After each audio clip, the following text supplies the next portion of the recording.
We're gonna go ignite into Garen. What am I doing here? There we go. Wait, there we go. Second time's the charm. Why start again? Everyone is bitching about the stream, and I have literally no control.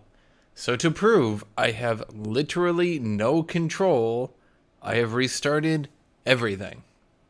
I have 0 drop frames on my end. I have 0 reported issues on my end. 0 everything on my end. From my end, there is not a single issue reported. The entire day. Literally nothing. Not one issue, nothing. Okay?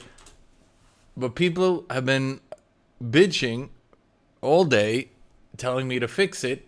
I can't fix it. There is no problem.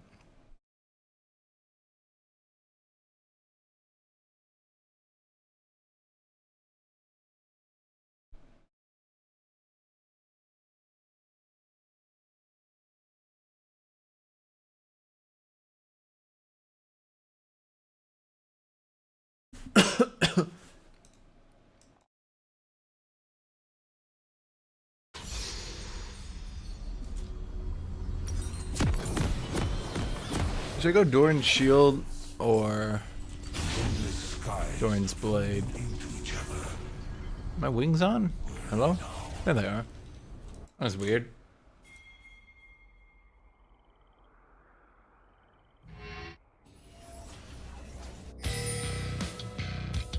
Welcome to Summoner's Rift. Perfect form. This cruel 30 seconds until minions spawn. I feel it.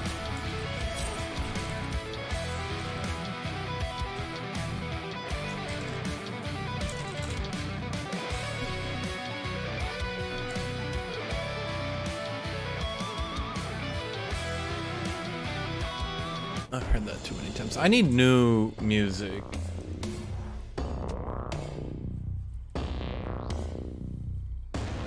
Minions have spawned.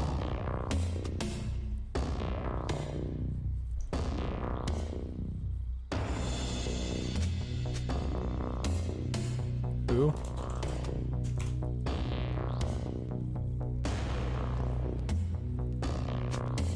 My darkness was not born.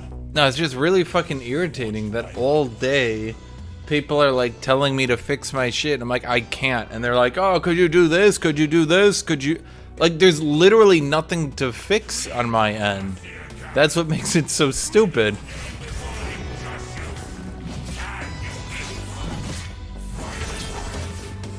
Like, on my end, there are 0 reported issues, 0 anything. There is not a single problem on my end that I can fix.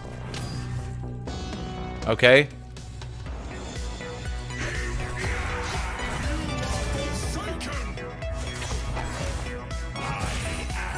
When you're telling me to fix it, fix what? Do you understand the problem with just saying fix it? Fix what? Because there are 0 issues on my end. Now, if there was a single reported problem, a single one, I could be like, oh, that's what I need to do. But there's none. I'm not dropping frames. There's no RAM issue. I'm not getting errors reported. It's not an upload bottleneck.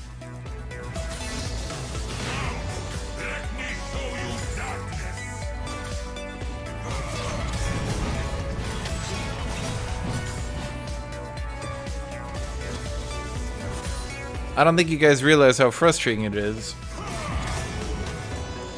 that everyone keeps acting like I'm not doing something.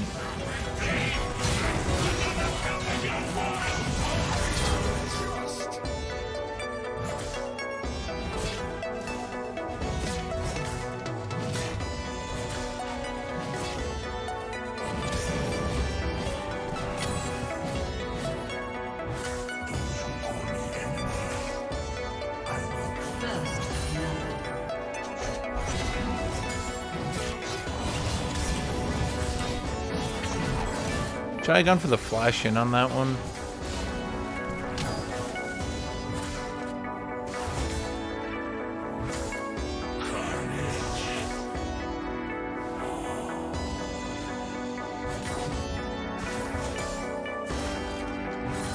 An enemy has been slain.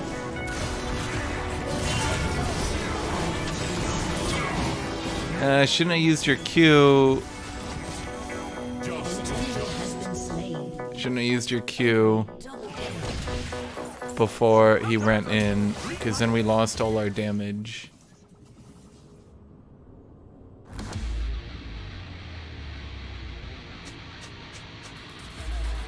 It's about the jump cuts. It's like,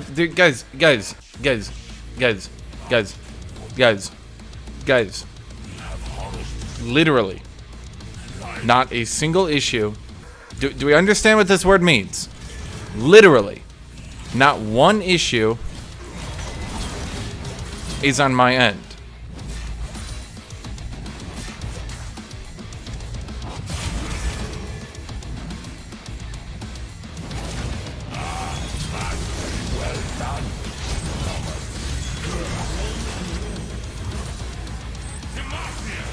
Can we understand what the word literally means? Whatever the Mafia is, I will slay it next.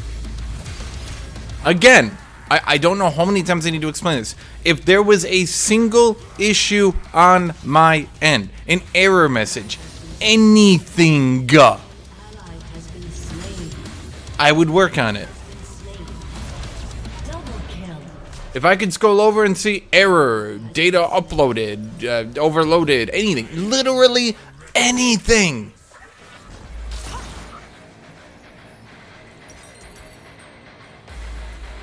Actually, I'm gonna go Divine Sunder into Garen.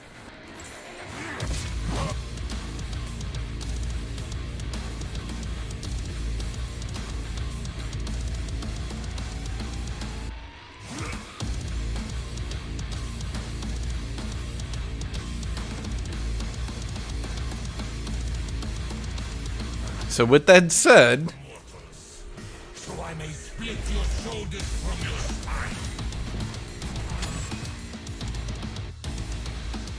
oh my god.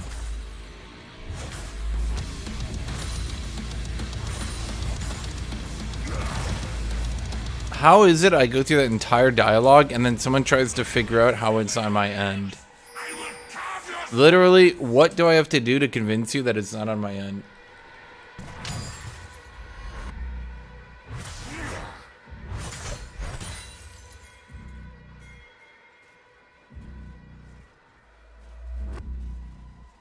I am Hashinshin.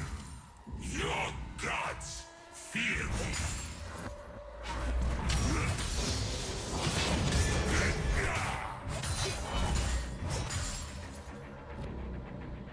Like, I literally, what can I do as a human being to convince you as a fellow human being that the problem is not on my end?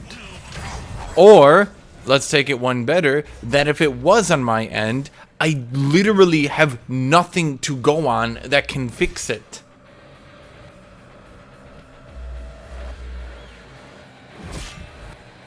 Now fix it, Hashinshin. Fix what? The lag. Oh, okay. I didn't think about it like that, though. Ally has been slain. An enemy has been slain. An ally has been slain. You have slain an enemy. Shut down.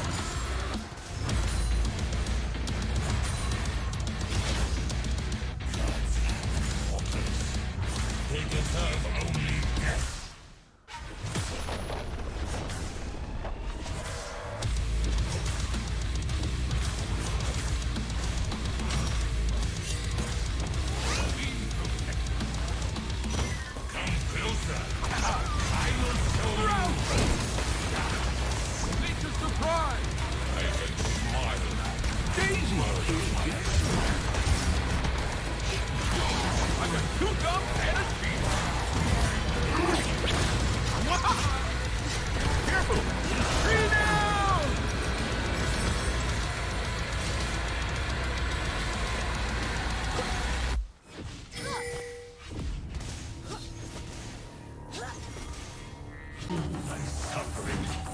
Okay, you know what? Just to appease the people who want to be retards about it, I have now removed the entire delay. I can now be ghosted completely. The problem was clearly not the delay, nor has it ever been the delay, but there we go. There is now no longer a delay. An ally has been slain.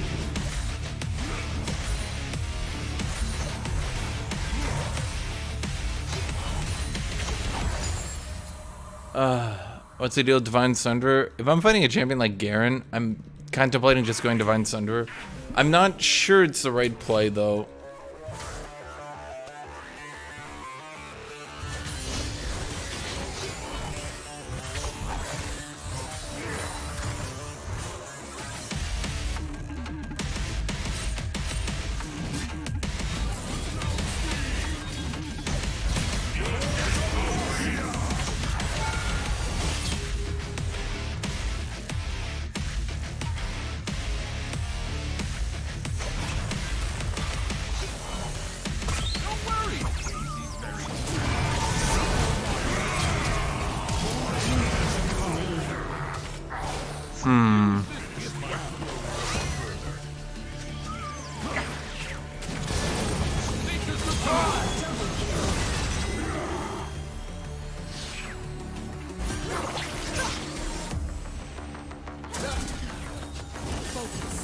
Wouldn't Gore Drinker outperform in team fights though? Yeah. Yeah,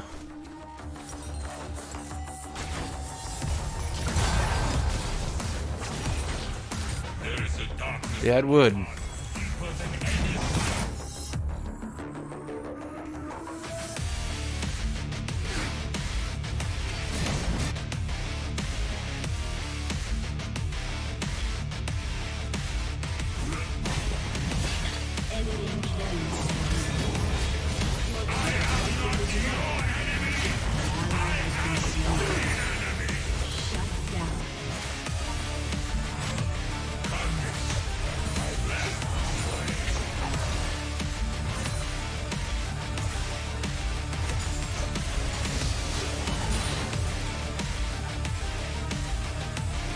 How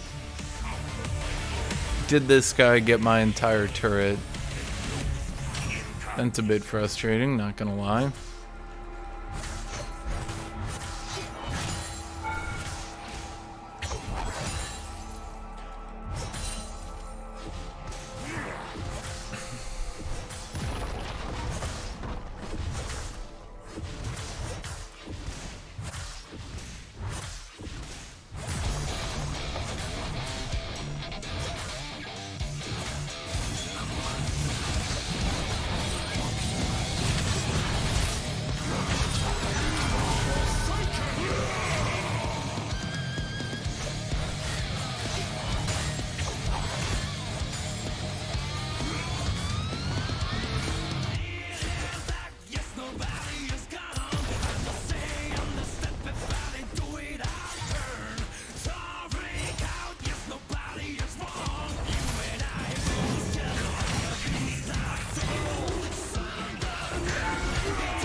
Okay.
I will render these mortals' forms into my own.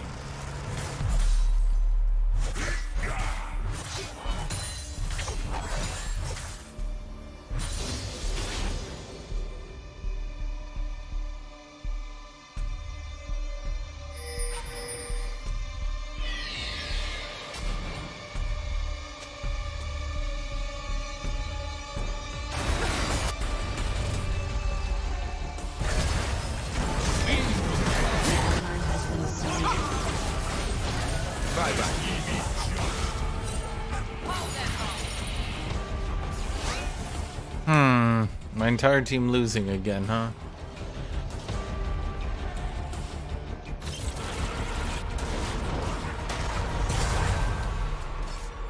Why'd you even bother to shoot a rank 1 Caitlyn ult?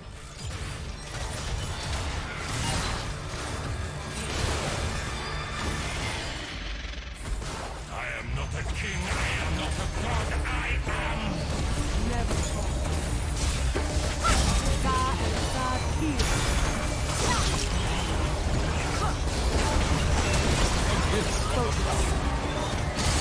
You know, I don't know why I didn't think she had another dash left in her. Of course she does.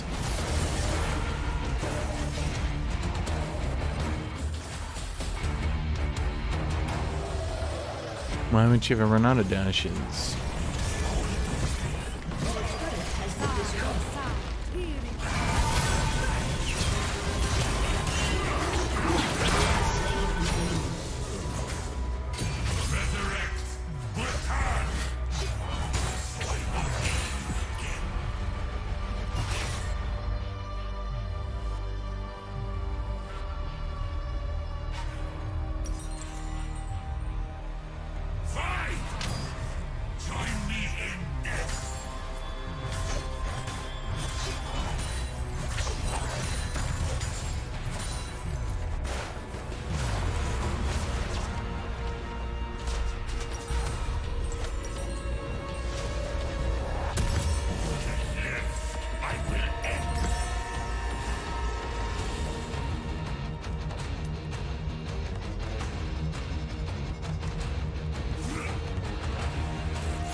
Okay.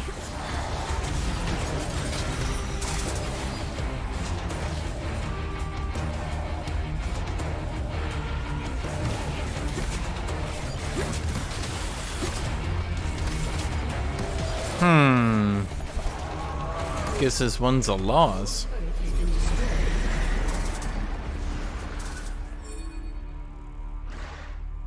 Your turret has been destroyed. Never has been destroyed.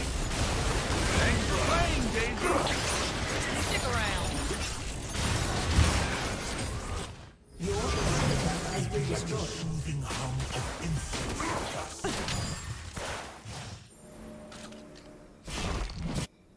Your turret has been destroyed.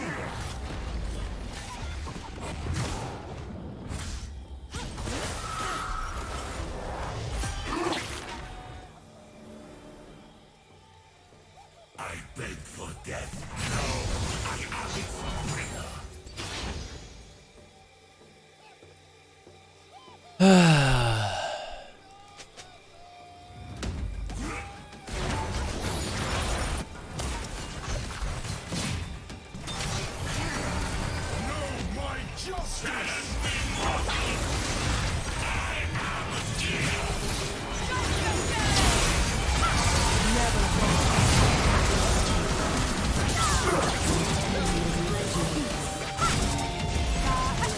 Okay. I mean, we got the next one right.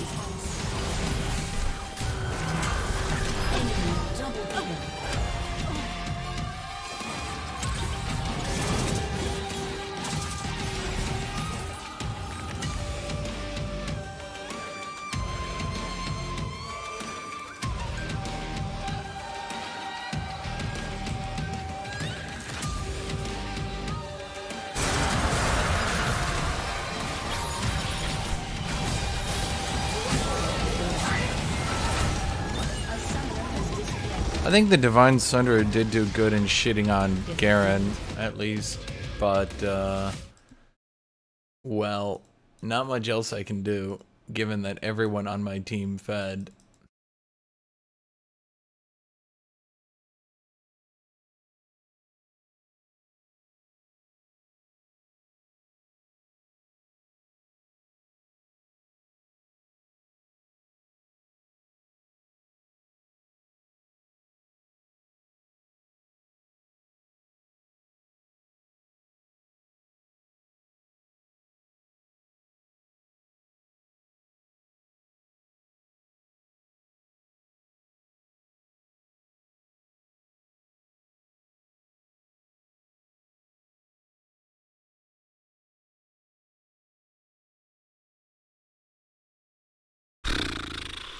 I don't know, Caitlyn?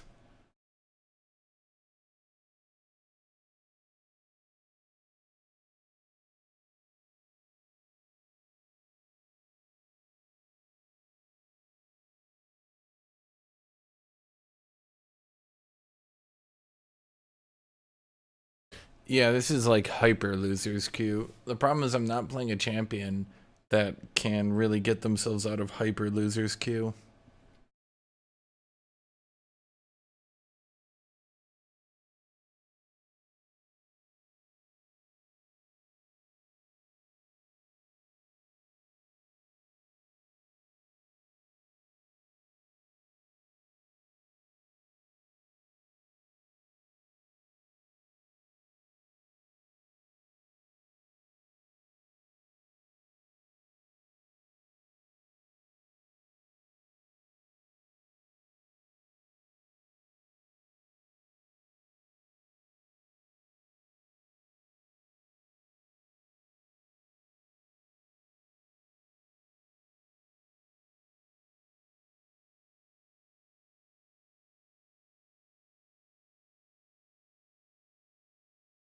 When I say I'm playing a champion who doesn't scale well, I don't think suggesting Tom Kench is the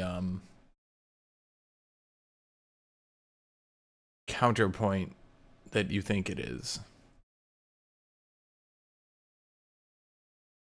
Just as an idea.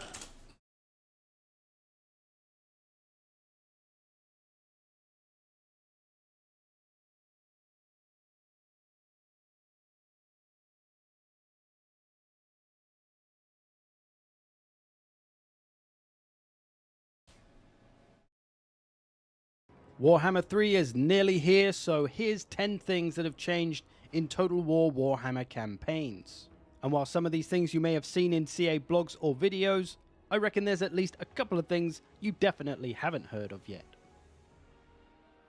Number 1 is Quick Deal is now a thing. This is a system over from Three Kingdoms. You'll now have a button at the bottom that says Quick Deal. When you click this, it'll show you all the factions that may be willing to do certain kinds of dealings with you. So here you can see I've got a deal chance in the green, so that means I could get that deal, a non-aggression pact, with the Burning Winds Nomads. So if I go ahead and do this, you can see it tells me that I am going to get it. There's no doubt about it. So it's an easy way to get these offers and to find out who you can deal with quick. There's also the same thing for trade agreements, military access, defensive alliances, military alliances, and confederation. So this is just a really handy way to see where you stand with all the different factions around you, which can help you try to find those deals that you wouldn't think to maybe get, like this non-aggression pact with the Sons of the Mountain. I can't quite get it, but I am close, so just a little bit of money. If I throw that at them, that should put them in the green. There we go, 1.6 now. So now I've got a non-aggression pact with some nearby ogres that should be an ambushed party if you can more with quick deal. Number 2, it's all about the ambushes. So you know how in an ambush the attacked army gets surrounded and is ultimately doomed? Well, now there's a glimmer of hope with the escape zone at the end of the ambush zone. So if you're the ambushed party, if you can manage to get your units to this zone, you will be able to withdraw them with any luck before they take any damage. I mean, that's kind of neat. This means you need to kind of think ahead and maybe try to stop them getting to that zone so you can do the maximum amount of damage on the ambush. So it adds a nice new layer to ambush battles where you can toss up, if you're the ambushed one, do I sacrifice some units to try and save the rest of my army, or do I try and fight them off? Do I try to get everybody out? And for the attacker, you now want to think, okay, how do I stop them getting away and maybe trying to block them from getting to that escape zone? So it's another system over from Three Kingdoms. It's a nice one. I think it adds a bit of depth to the ambush battles. Number 3. Are you tired of factions that you're not at war with trespassing and maybe even raiding you as well? Well, now there's a button to threaten trespassers, which tells them to get lost within 2 turns or you're going to break their nose, or words to that effect. Send a warning to the trespassing faction to leave your territory at once. If they fail to leave in 2 rounds or turns, new options. The first change to this system is that there is now a currency that you'll have to use to get your allies to do things. So you see up the top here, allegiance. I have 90 points in this. I can use this to ask my allies to do things for me. These allegiance points can be earned through various missions, but they will accrue over time the longer you have a relationship with other factions. So what can these points be used for? Well, the same as in Warhammer 2, first of all, we can select a mutual enemy of me and my allies' faction and tell them to go and attack that army or settlement, just like in Warhammer 2 already. We go teleport. Now we can also ask our allies to defend our settlements. So if we're away from our lands, off doing something else, and we've got a nearby ally that doesn't seem to be up to much, well, you could go and ask them to put one of their armies near one of your settlements to help keep them safe. We can also request army, which means we can literally just ask our allies, hey, can I borrow your army for a bit? And they will say yes if you've got enough allegiance points, and you will then take control of their army. Pretty handy in certain situations, I'm sure. But do you control Number it? 5, kind of Do you tying pay into for that it? last point, but Wait, there's so much more I need to know. But this is another part of military allegiance. It's building outposts at ally cities.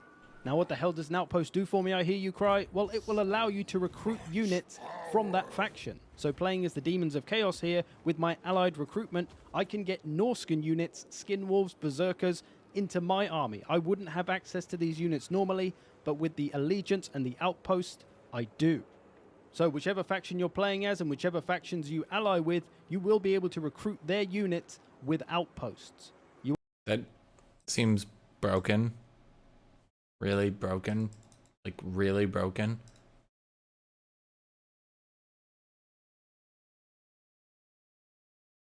It seems really, really, really broken. Bring it on. The factions are balanced on what they can have, you know?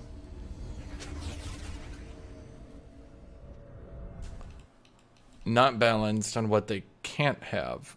Or I guess they are balanced also on what they can have. Yeah. Can you recruit from any fact? Like, that guy's video doesn't say enough. He's saying things literally, but he's not saying what they actually mean. It's like he's telling you exactly what's happening, but he's not telling you why.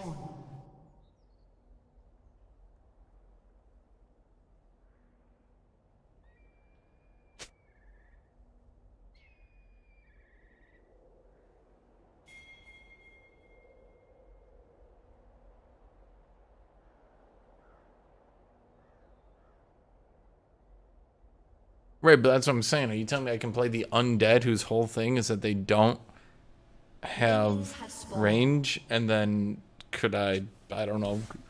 Can we ally, like... Oh, can we play undead? Ally dark elves? Can I build an outpost, buy a bunch of dark shards? Stuff like that? Like my guide videos? My guide videos tell you exactly what you need to know and why. I'm back. If you don't understand the difference, okay?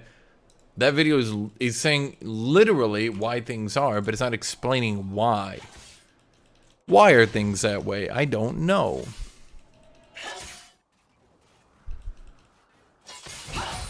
It's on.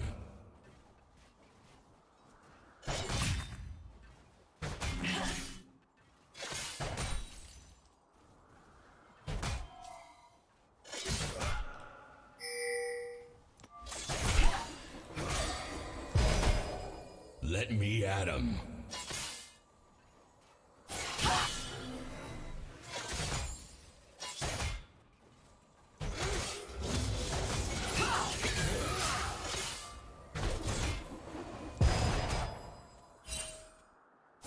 It's on. Man, Fiora's early game is just so fucking overwhelming to try to deal with.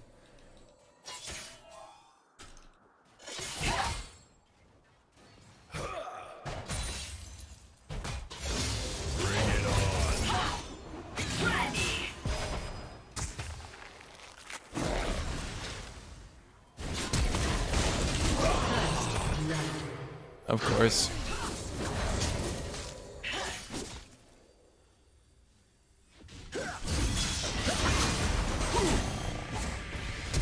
Bring it on.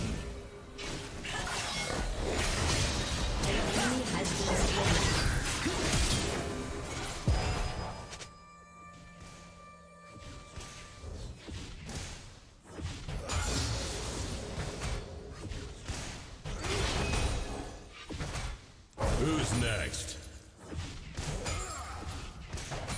That's why I never play Fiora, by the way. That right there, that's like the perfect reason why. If you win lane with Fiora, who gives a shit? You won lane with like one of the most rigged champions in the game, right? If you lose lane with Fiora, that's a big one. Ready for battle.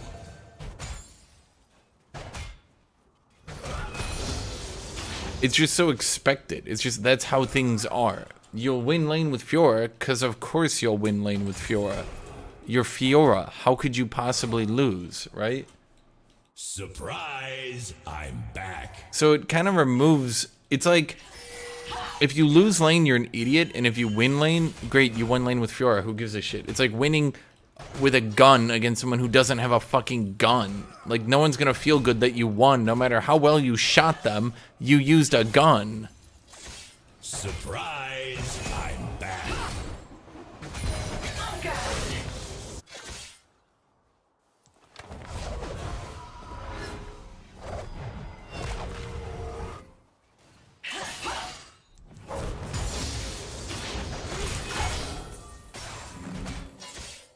Let me at him.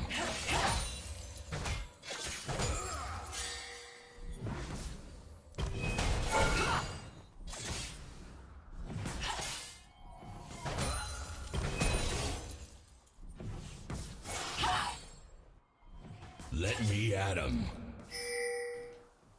It's kind of the biggest issue with Fiora's balance. Overall, more so than any other thing, I think that's the biggest issue. The fact that because she automatically wins... Oh. I didn't have the mana.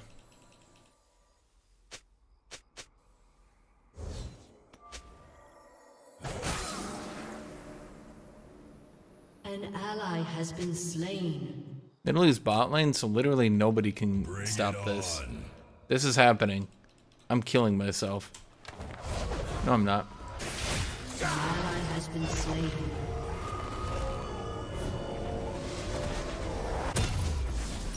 Idiot. Loser. Dumbass.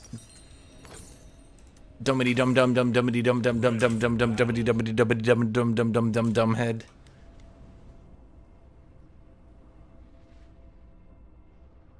Why does top lane with so many cheese picks and strategies?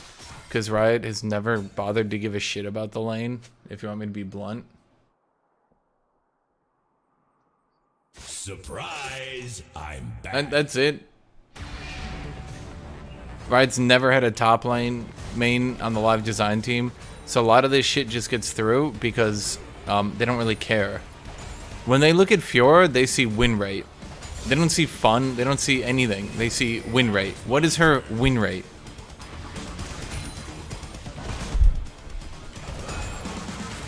It's a really shitty way to do things, but that's how they do things. An enemy has been slain. Let me at 'em. If I had second pick, I wasn't gonna pick Aatrox into Fiora, especially when I'm in loser's queue, so I need to carry.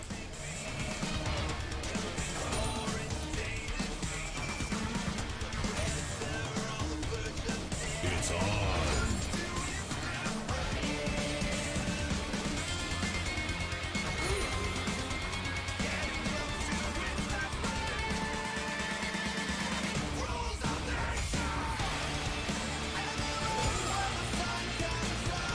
Bring it on.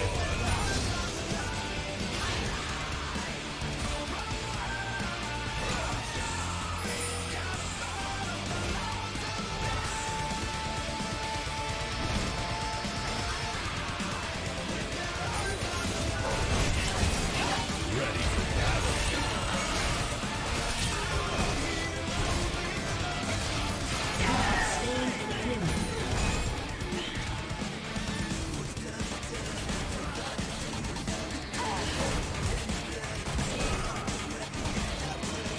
It's on.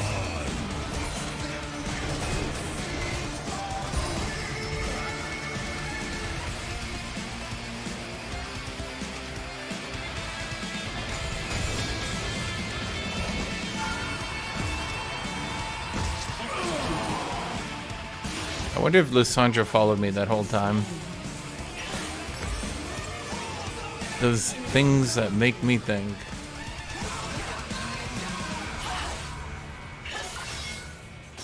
I don't think Fiora players ever need to learn to be competent is one of the problems.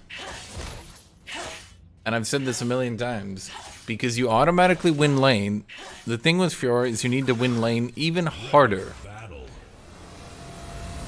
So your average Fiora player never like it's kind of like what happened with Akshan. Akshan has been nothing but nerfed, and yet his win rate only goes up. Aphelios is another good one. Actually, I'm gonna use Aphelios because he's a perfect example. With Aphelios, people never need to learn how to play him because everything he did was overpowered. So even if you were using an inferior gun or an inferior strategy, it didn't matter because he was overpowered. Everything he did was overpowered.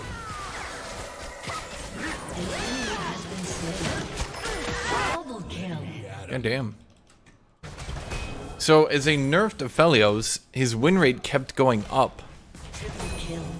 Because shockingly, he was so broken in so many ways that they nerfed him and he got better, and they nerfed him and he got better, and they nerfed him and he got better, because eventually people learned, oh, I shouldn't be using the flamethrower. It's his worst weapon.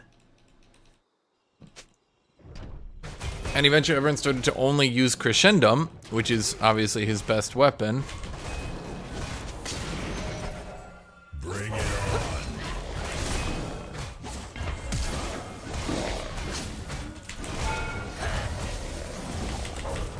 You have slain an enemy. You have been slain.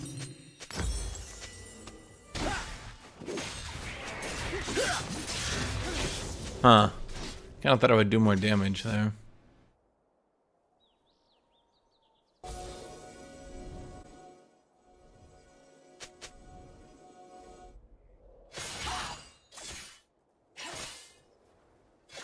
I don't give a shit if Aphelios is balanced currently. That's not what I'm talking about. What I'm saying is, as they continuously nerfed everything on Aphelios, people just slowly went more and more to the most powerful weapon.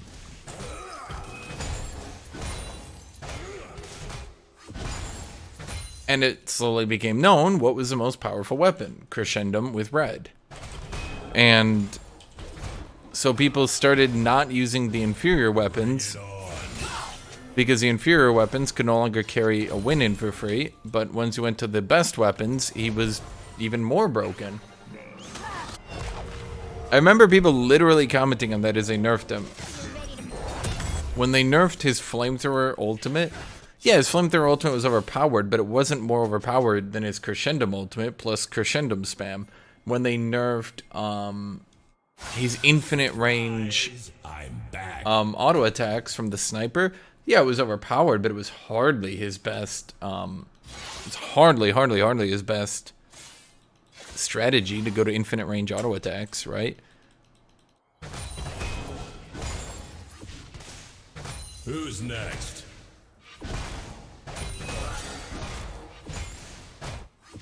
Rampage.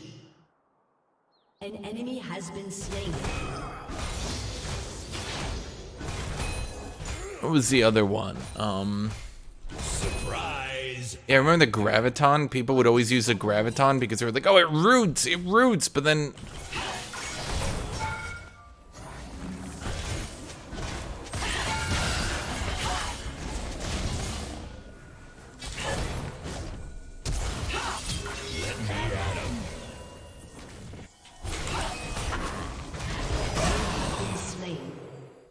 Well, everything died under turret for free, so I'm gonna call that a win.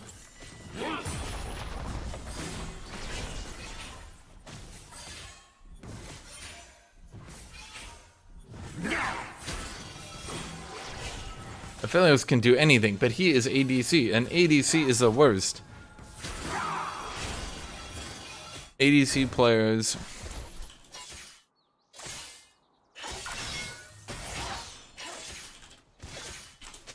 It's on.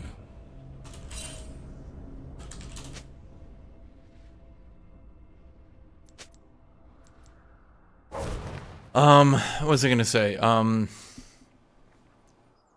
ADC players will take literally any opportunity to run in and tell you how ADCs are the worst.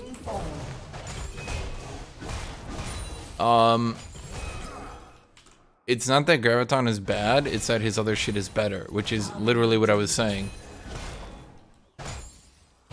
You could do Graviton and you'd do fine, because, oh my god, roots, right? But then the thing is that if you used a different thing, you'd be doing better, so do that, right?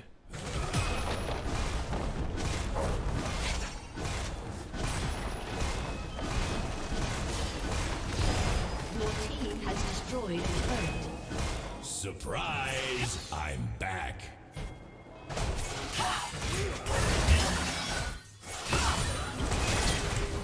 An enemy has been slain. I'm sorry, what? Been slain. Killing spree. Okay.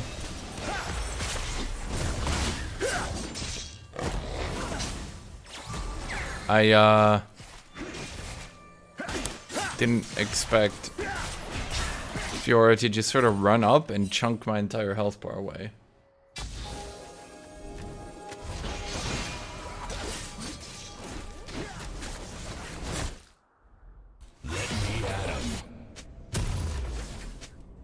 What happened? Well, you're seeing why Fiora actually beats Jax. Jax doesn't beat Fiora.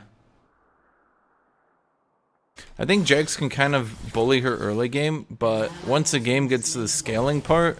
An enemy has been slain. An ally has been slain.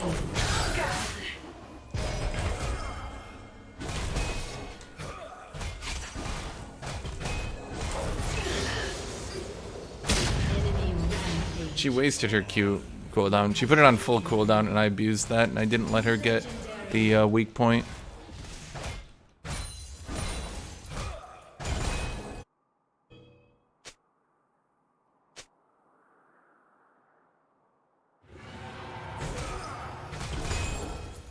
Now it's my turn.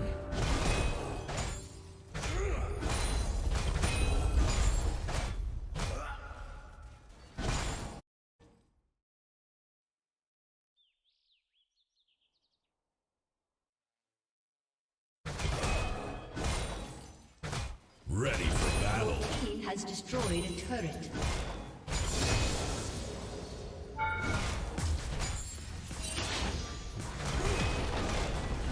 Legendary. Your team has destroyed a turret. Bring it on.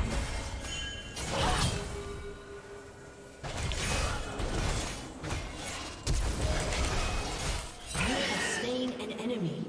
Oh my god.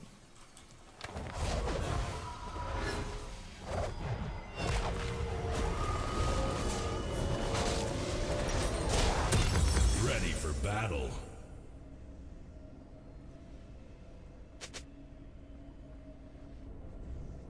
An ally has been slain.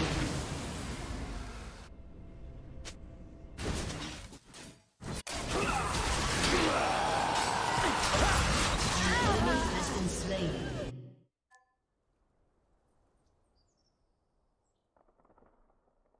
The way League works, in high elo and pro play, the phase of the games are too fast for the scaling class canon-ish gameplay that the Marksman class was designed. Yeah, dude, that's why no one plays AD carries in Modern League. They just don't work anymore. An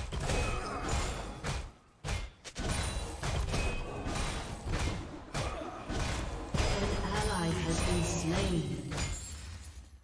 Thank you, mister. I definitely am not an AD carry main. An ally has been slain.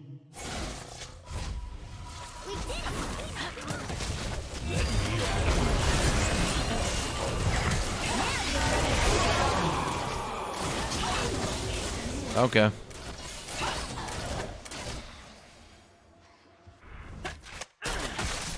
Yes, Hash, that's my point. See, the reason I held tab while saying nobody plays AD carries anymore was to show you that both teams are playing an AD carry and show you that one, in fact, is doing really well. That was sarcasm.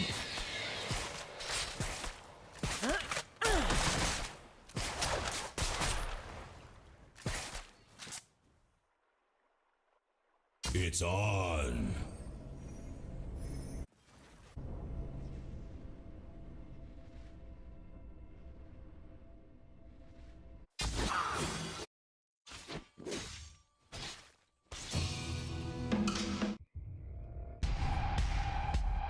Bring it on.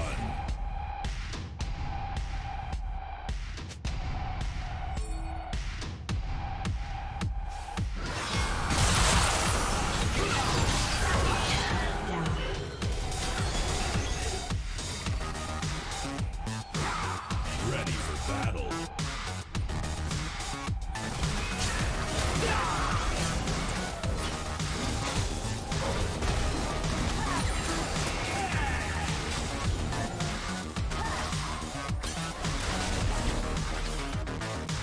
Surprise! I'm back.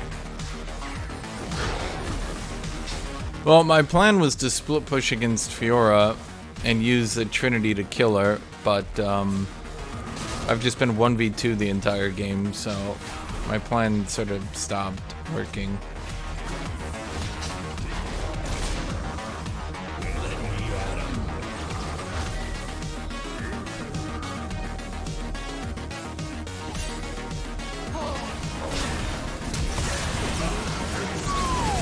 Oh, okay.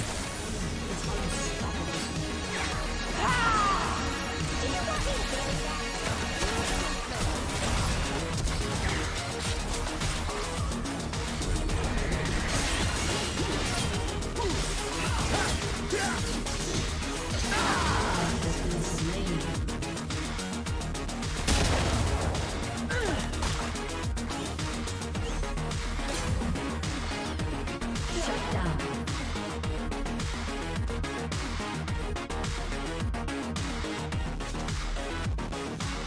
It's on.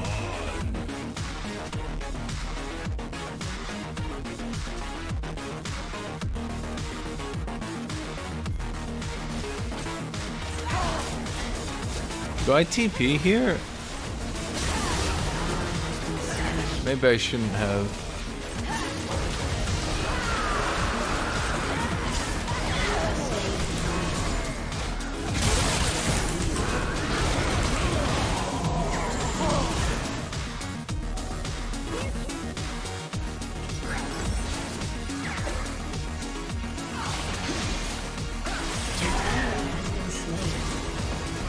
Oh boy.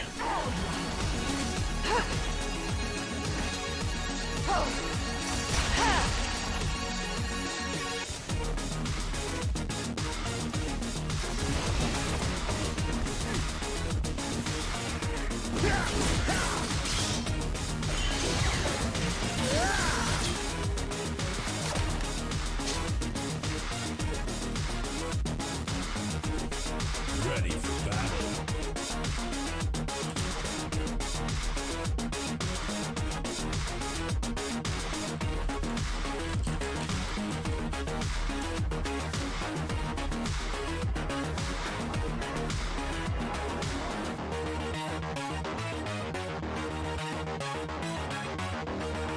Surprise! I'm back.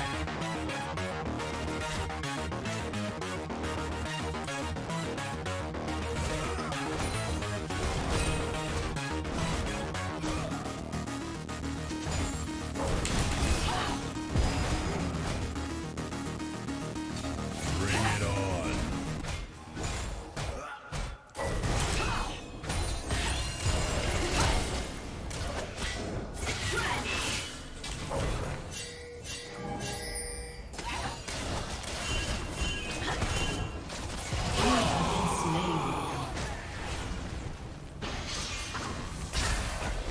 I have the best game in the spirit realm. The key issue here seems to be getting more than 5 seconds alone without getting ganked.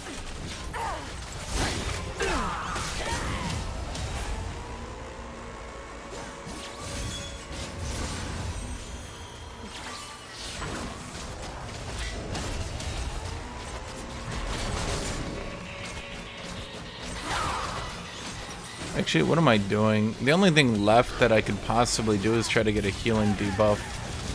Or is it better to just go Wit's End, you think? Shut down.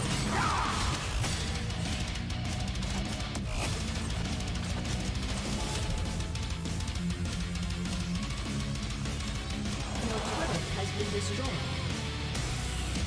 It's on.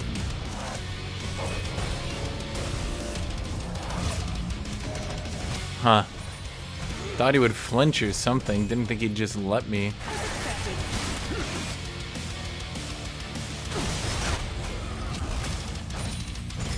Who's next?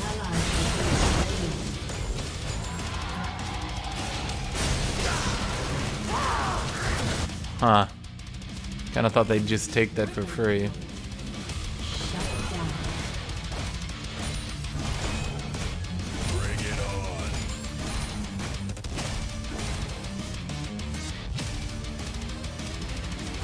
Your turret has been destroyed.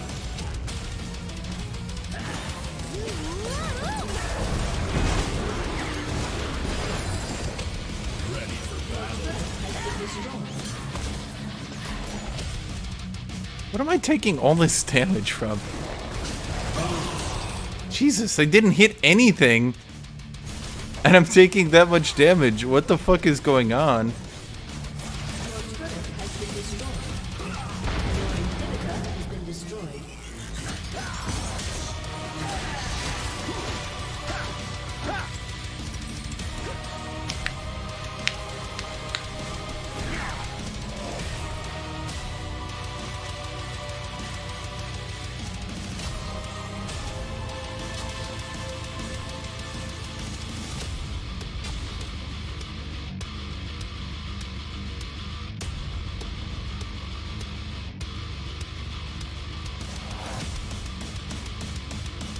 Surprise! I'm back.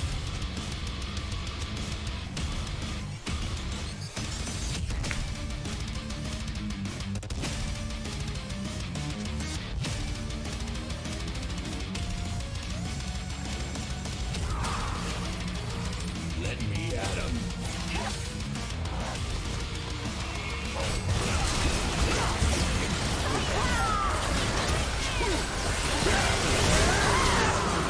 Well, we traded me for Lissandra. Oh, that's not good.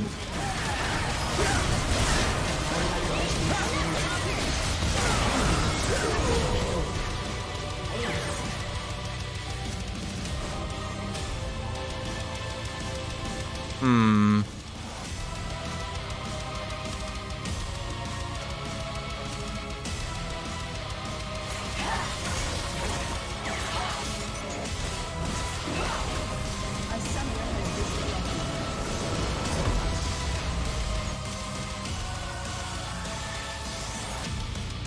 I think that my jungler trolled that game away.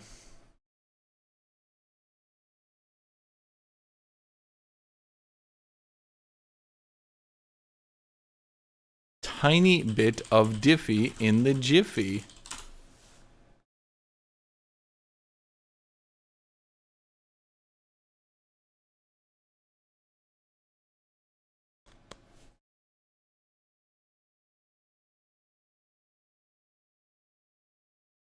Well, the idea was to just rush Trinity and then beat the shit out of Fiora in split push, but I got camped so fucking hard. I don't think I got more than one wave without being attacked.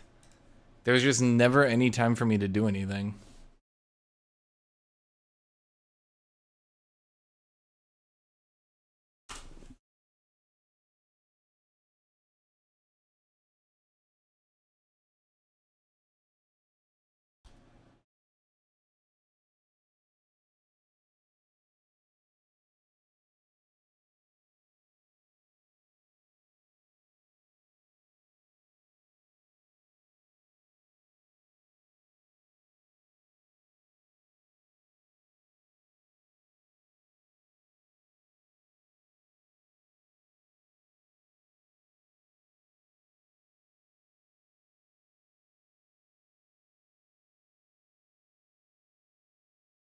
Why Blade of the Ruined King's second item? Did you ask me why Blade of the Ruined King's second item on Jax?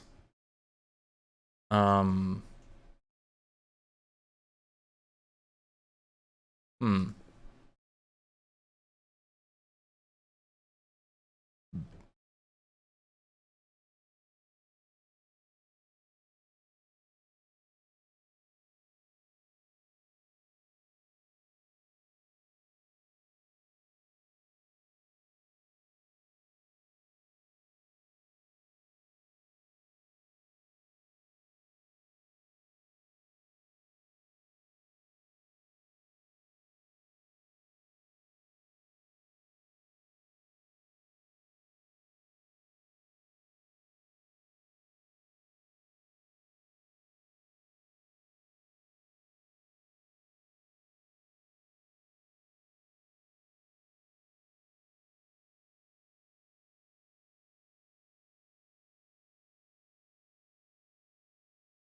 No.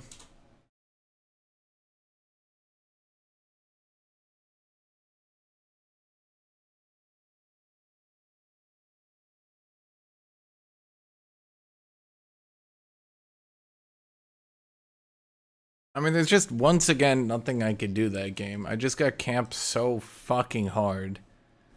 It didn't really matter that I won my lane. Xin Zhao did nothing. Got outscaled.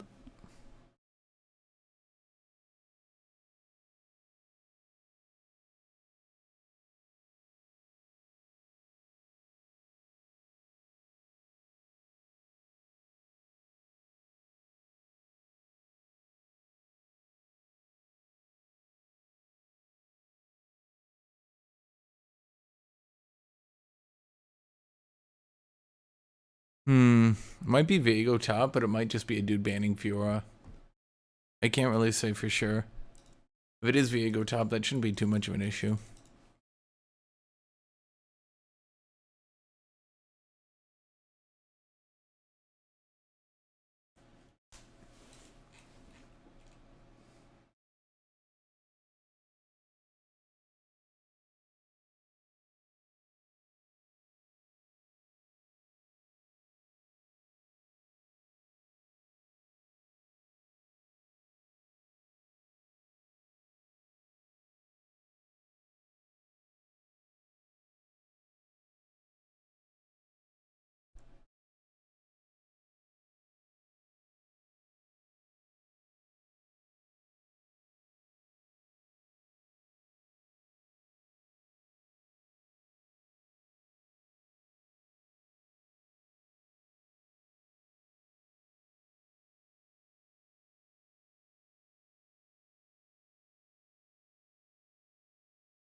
Oop.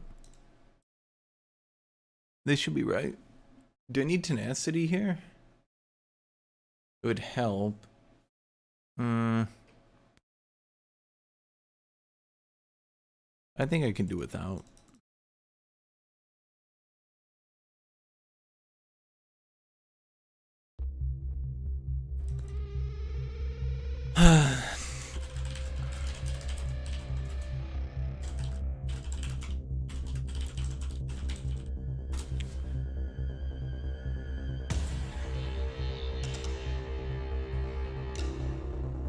A favorable matchup with Aatrox. Time to dodge.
Take second wind versus Nessus. He's just gonna bop it off with his E. If you take second wind, it's far superior.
Vladimir. I can beat a Vladimir. I can also beat a Diana. So even if this is some janky Vlad top Diana mid Viego jungle, I got it covered. I'm assuming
All right. You I want forgot I your was vampire watching counts his. to have Jezzails? Well, now maybe you can. Pretty powerful stuff for mixing around factions. Yeah, that seems horribly On to overpowered. number 6, this one relating to battles with a pretty big change to how reinforcements work. Because I've already seen that. so you Yep. settlements. A really nice feature that just helps you clean up your regions a little bit, as very often you'll want to try and get full provinces rather than broken ones. So for example, I've got Wengchang here and Terracotta Graveyard, these two, but I'd like to get the full province and try to get Po Mai as well. So if I had the money or maybe the regions to trade to this faction, I could ask them to give me Po Mai. In this case, they won't because it's their only settlement. They've only got a couple of gates otherwise, so they wouldn't actually have any proper settlements if they gave me this. So they're not going to, but if they had more lands, I could probably get it off them if I had enough money or if I had another region to trade them. Or alternatively, I could offer to give them the 2 settlements that I have. Oh my In exchange for god. money or maybe a trade agreement or maybe What is asking going them to on attack tonight with another all the fucking faction. We trolls? can now use land and settlements as a bargaining tool, basically. Very nice to have this feature now in Total War Warhammer. Number 8 is a pretty unique one, especially good for the Demons of Chaos and their customizable Lord, because if you've got a Lord that you really love, perhaps you've got them some neat items, and well, now you will be able to save them to custom battles. So you will be able to use them outside of campaign, in custom battles, in custom multiplayer, if character loading is enabled. I would show you it, but I'm not allowed to show you that side of the game yet. So you'll just have to take my word for it, but it's a cool feature. I can feel some demon fashion shows coming on stream. But this does apply to all lords, so if you make a cool Kostaltin or a cool Scarbrand or a cool Zhao Ming, maybe you found some powerful items or acquired some powerful traits, you'll be able to transfer them out to custom battles where you can mess around with them with some buddies in multiplayer if you've got any friends. So yeah, a cool extra feature. On to number 9. Are you tired of allocating skill points to characters maybe you don't care too much about? Well, now there is an auto-assign skill points button. Check this box and skill points will be automatically assigned for you, saving you a job at the end of every turn. So it's a really nice time saver. You can turn it on whenever you want. And as an example, this Miao Ying has been almost entirely auto skill point leveled up. I think I put 1 point in Earthblood and 1 point in Fervent, but the rest has been all done by the AI, and it's made pretty good selections. It's taken Sure Aim, which increases my missile power, and I've got a whole bunch of missile units in my army you can slightly see down here, so it's a good pick. She's also taken Missile Mirror and Life Bloom, Root Marcher, some really good choices. I've got two other characters over here that have both been completely auto-skilled up, and the AI's decisions look pretty good. They all seem to be mostly useful things that they've taken, so seems like a really handy feature when you get characters that are maybe quite high level and you don't really care where the skill points go anymore because you've got everything you want. Well, now you can just hit auto assign and the AI will do the rest for you, just saving you a job that can be a little bit tedious when you've got kind of 10 or 15 lords and heroes. So a really nice little extra feature. There's also an auto building construction button, which is slightly less exciting, but also nice to have. And number 10 is all to do with besieging and attrition, because the way attrition works has now been changed. At the moment, you see I just attacked this settlement, everything's in full health. And in Warhammer 2, I would have to wait for these turns over here, 10 turns, before the enemy army would take any attrition.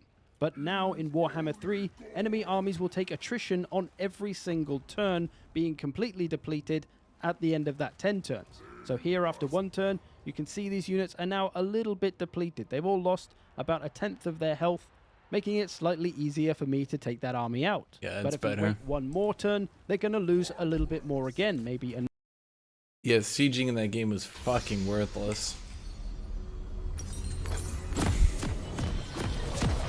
Which one do you get? Neat. I will lead their beloved. I will tear from their consciousness the will to live. Yes, this is my purpose. Welcome.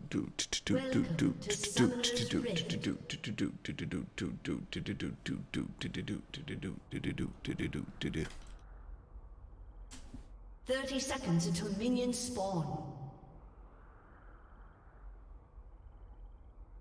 Hello, brother N. Okay, so hopefully this time we don't just have to fight 2v1 forever. Holy fucking shit. Dude, I'm getting so tired of getting 2v1 while my team can't carry.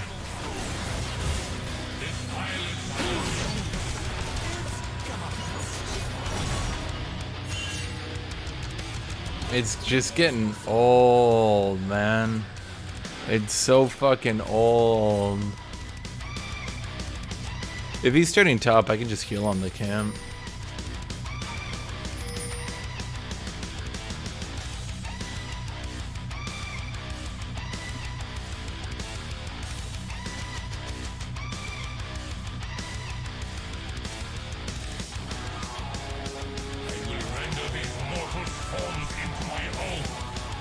Oh, wait, I'm Ignite.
Do do do do do do do do do.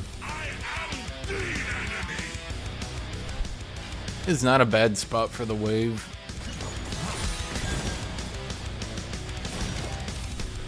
I just need to try to outscale like Sean at this point.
Oh, are you kidding me?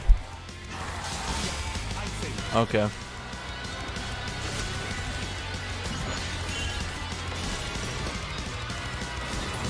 But why?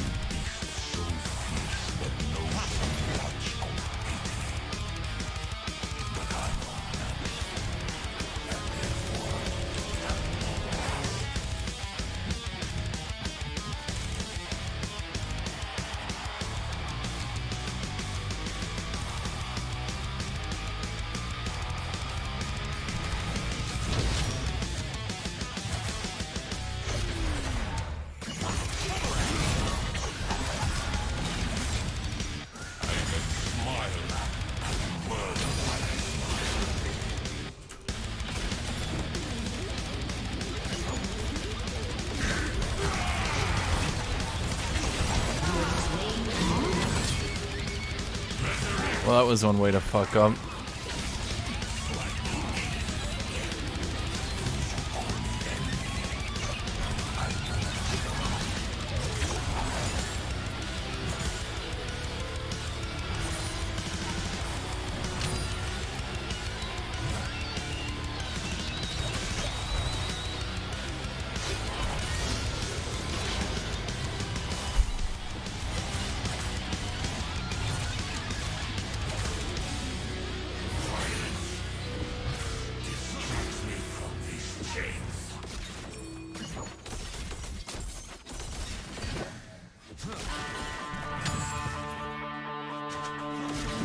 So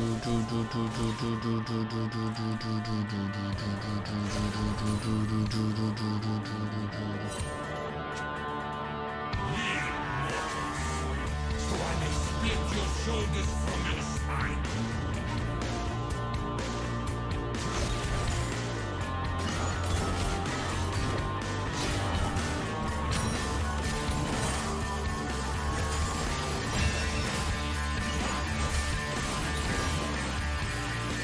But why is this wave clear also so fucking good? An enemy has been slain.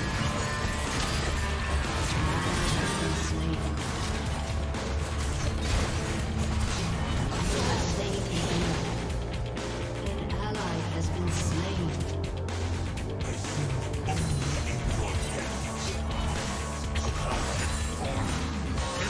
There was no way I would have gotten away with that if he also brought Ignite. I think there's no way I would have gotten away with anything if he brought Ignite. Fairly certain he could just gap close into me, kill me from full.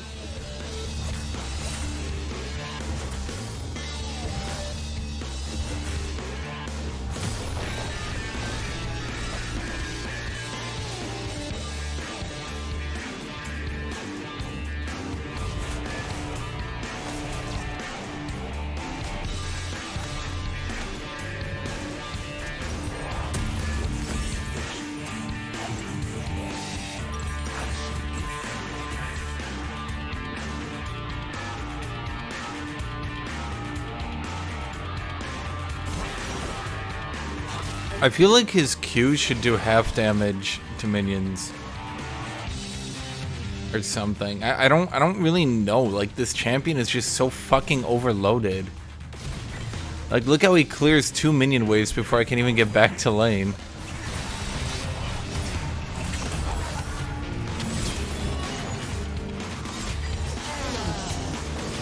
Jesus.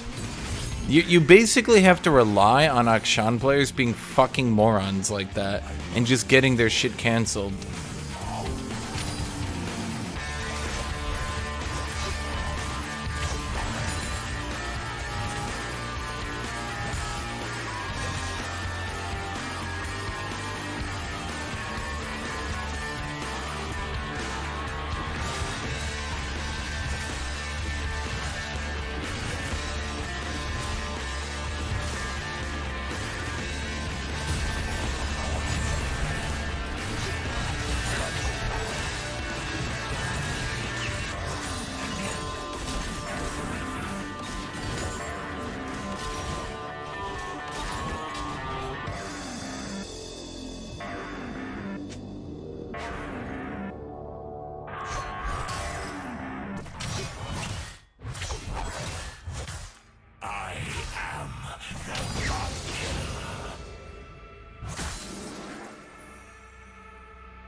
Wait, that's its nerf damage against monsters? Or sorry, minions? Ugh. Okay, right. An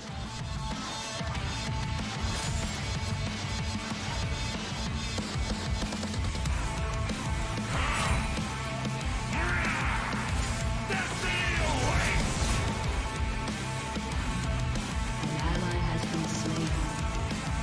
An ally has been slain. Do do do do do do.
Okay, I saw that coming from a fucking mile away, dude.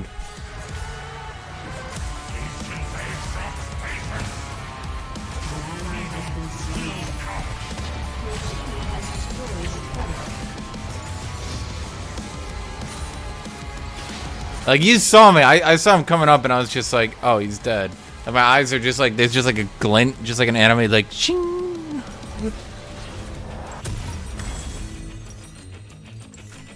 My eyebrow turns up, just, he's doing what now?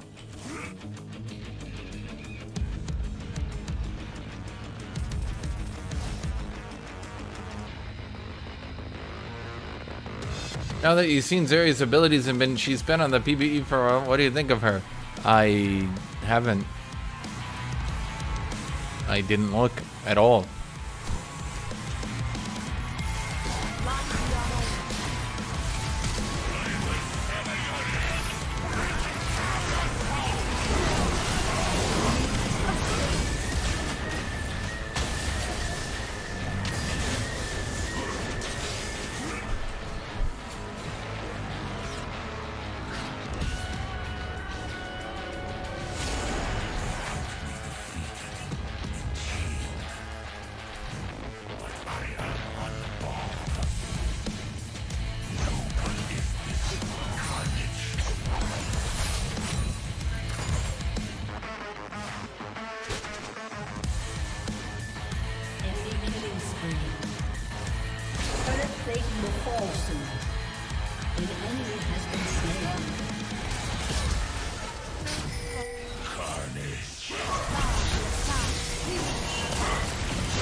What do I think about those Ari changes? Nothing, because I didn't look at them either.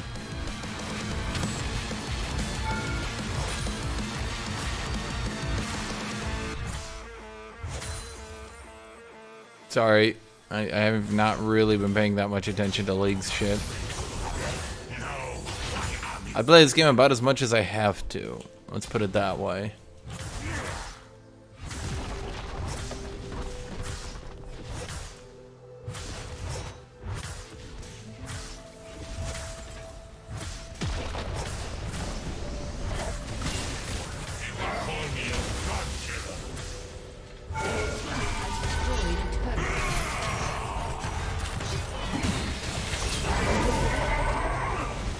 Why Stride Breaker?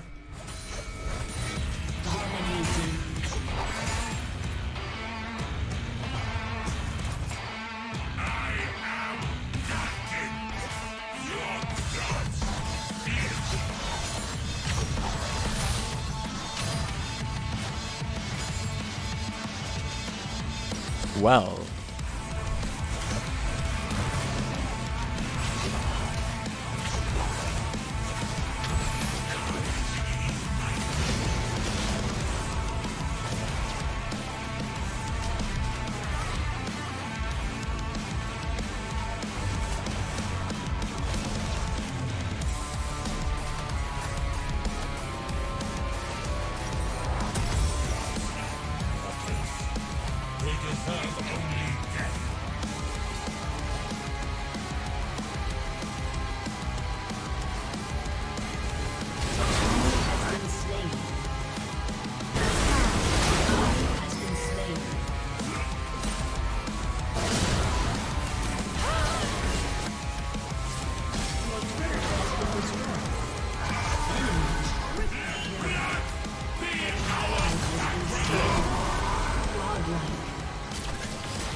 Oh.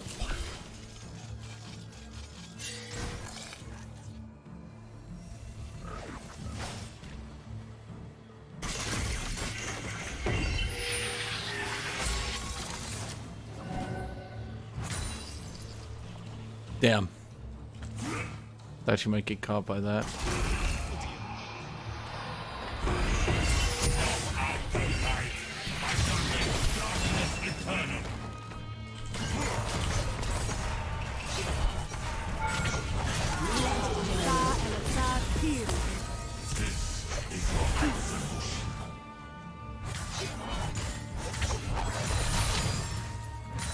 It's okay, I got runner up.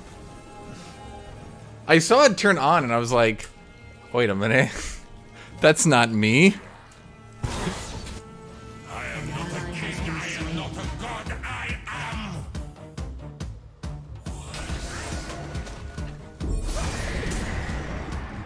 Never fought.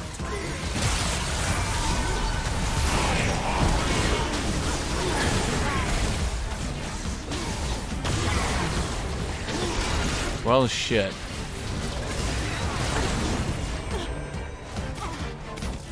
Enemy double kill. Enemy has been slain.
This is my heart, deeper than any shadow.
Never fought.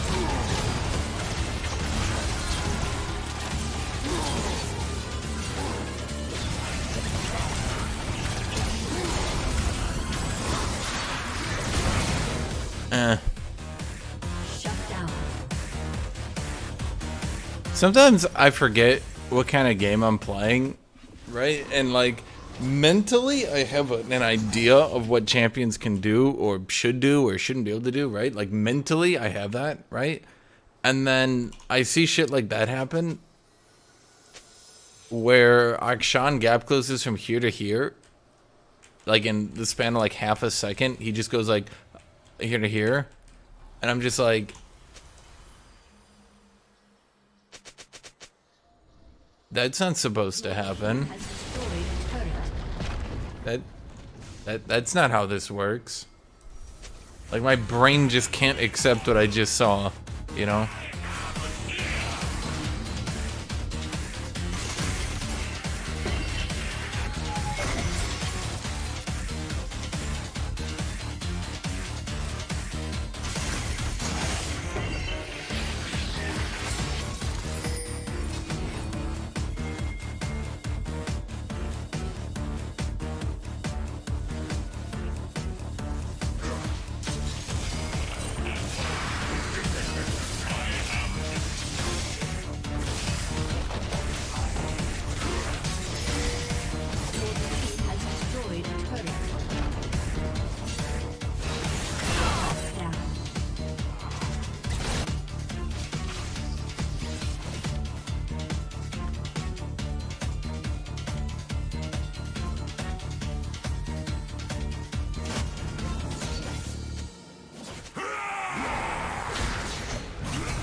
Never falter.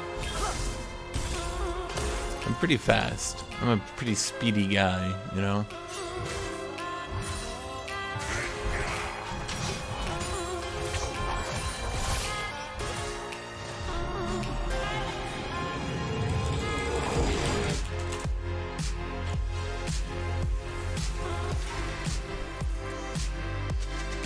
The only wish I seek is death.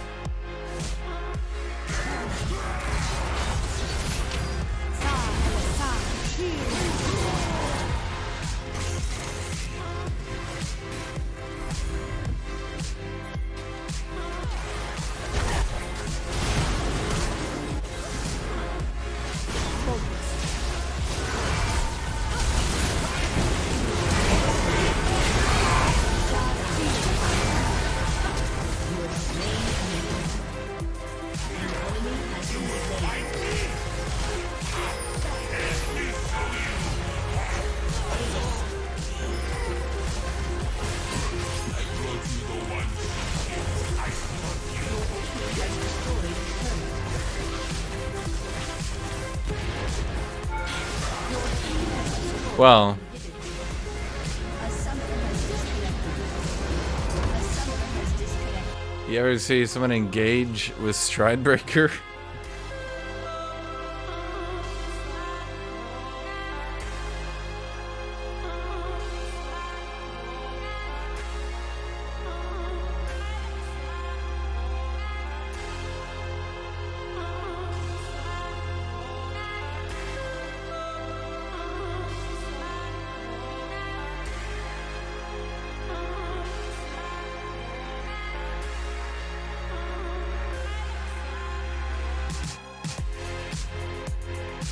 Do, do, do, do, do, do, do.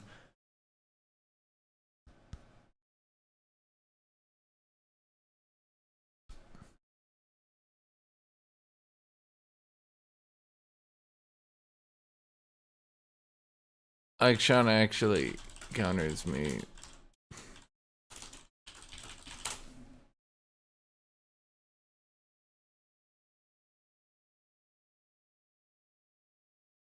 I went Akshan because I just saw that their team needed me to slow them.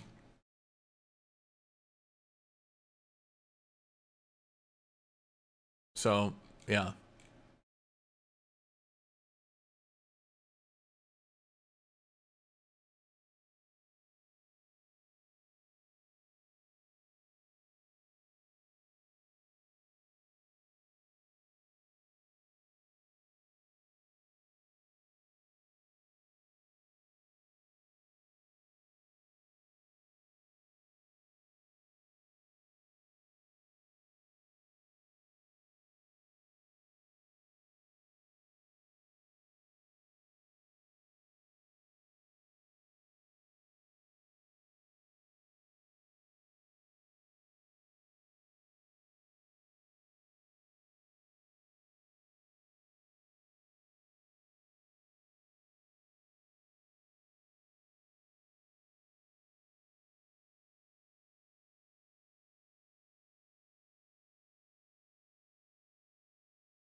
I mean, if you guys want to know, every single ability Akshan has is probably more broken than you possibly think so.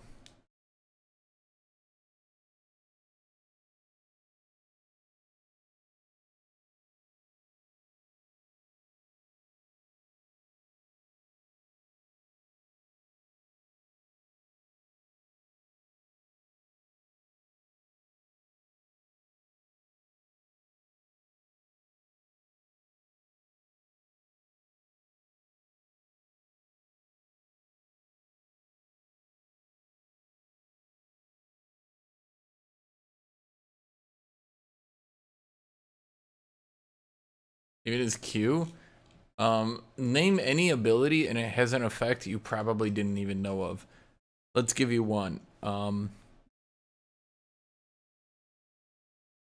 Boys, Akshan.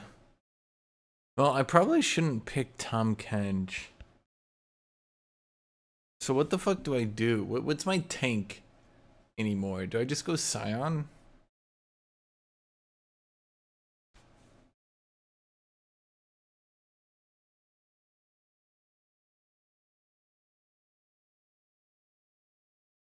Maybe we just go Ornn and we just play back. How did they give Ornn a skin and it was still a boring skin? And only Ornn mains in their desperation went, quick, pretend it's good or Riot will never give us another.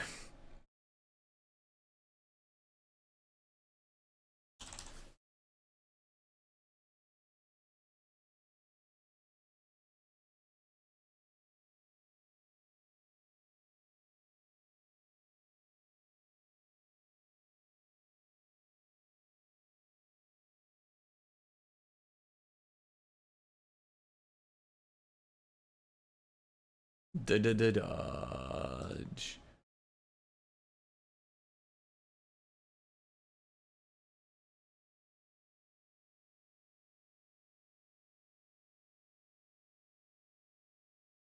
Shit, I was doing something and now I can't remember what it was.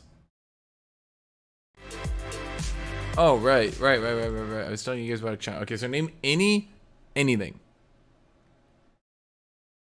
Name anything about this champion and it has an effect you didn't know. Let's go to his Q. It gets 40% bonus movement speed whenever it hits a champion. Oh. Did you know that Akshan gets 80 to 120 bonus movement speed, but also during his stealth he restores missing mana? Oh. Did you know he also gets 100 bonus gold if he kills a scoundrel? Oh. Huh. What about his W? Sorry, what about his E? What about his heroic swing? There's nothing about that you don't know. Of course not. Of course not. If he scores a takedown, if he gets a kill, it gets a reset. Also the shots can crit. Also they scale on attack speed. Also they get lifesteal.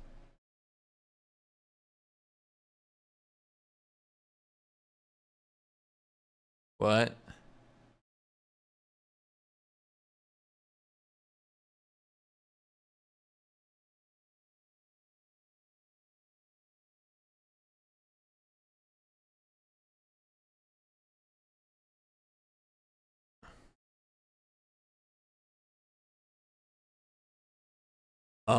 Here's one.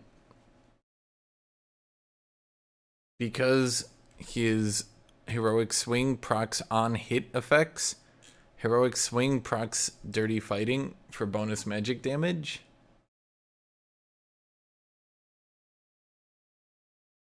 Huh.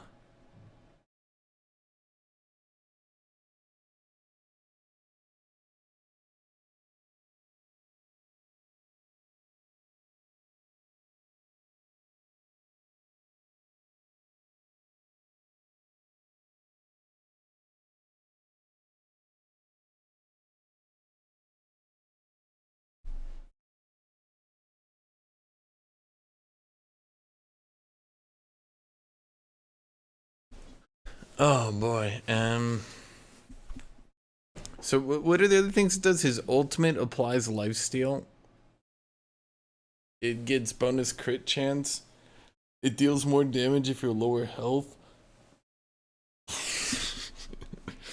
Like, what?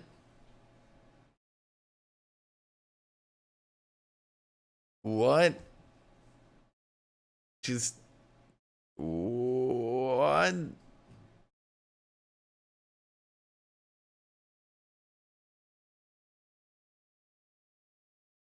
Why does every skill these days read like a book to read all its effects? Because they need to shovel in all the random. His ult gets lifesteal, his heroic swing gets lifesteal and applies on hits and can crit and scales on attack speed and resets and has 3 casts during it for some reason.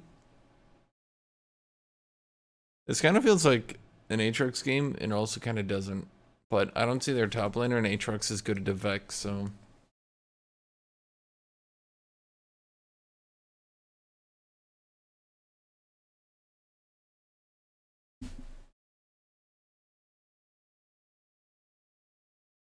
I think his auto attacks are pretty weak, which would be great if he didn't shoot twice every time he auto attacked. Oh, but Hashinshin, if he moves, then he doesn't get the double shot, which you would be correct, sir. If he does move, he doesn't get the double shot. Correct. He gets bonus movement speed instead. Wait, what? Also, the bonus movement speed scales on his attack speed. Wait, what?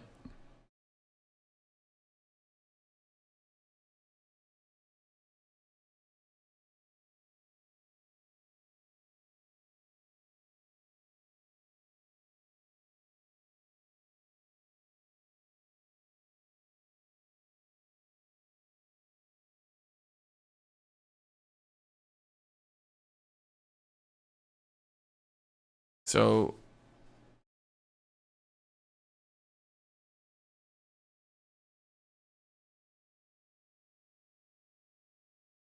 isn't it? Yeah.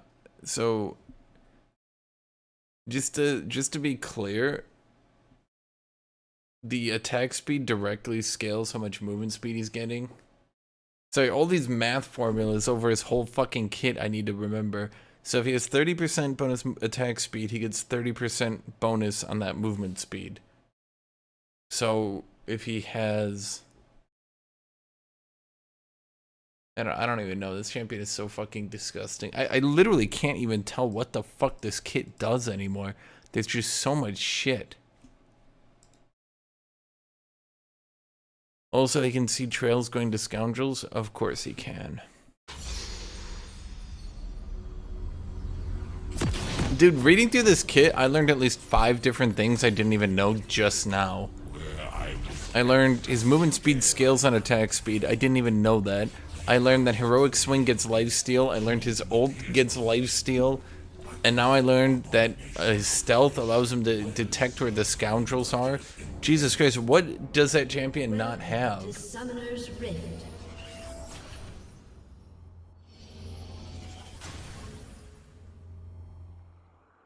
There's just so much shit. I don't understand why he has it all.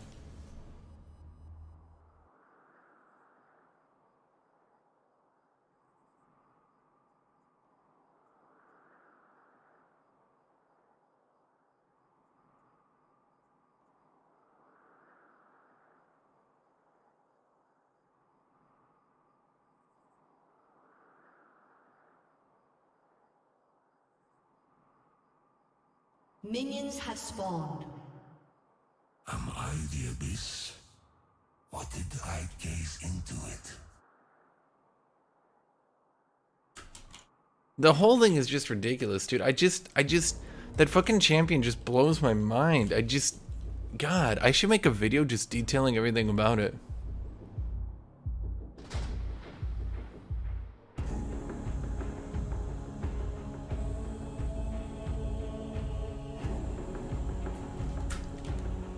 For my imprisonment, they will suffer. Have you guys never seen how Akshan beat... Like, okay, let me ask you a serious question. Have you guys never seen how Akshan actually beats the range champions and shit in mid lane?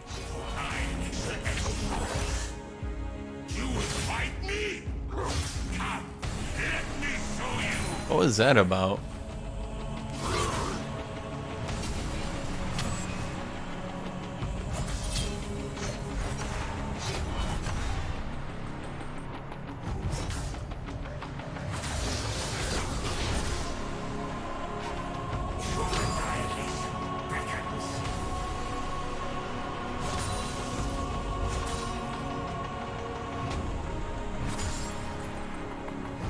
Honestly, I think okay.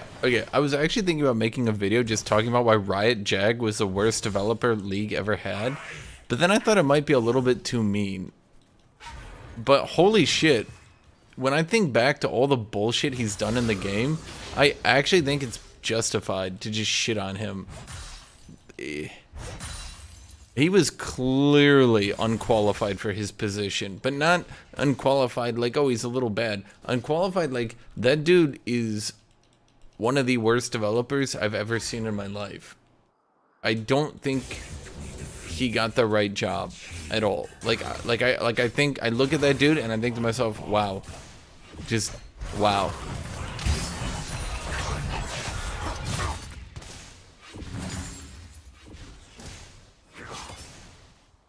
Gonna go Divine against this team? Probably not. I don't need Divine Sunder to beat Renekton either, so there's no real need to lower myself to that.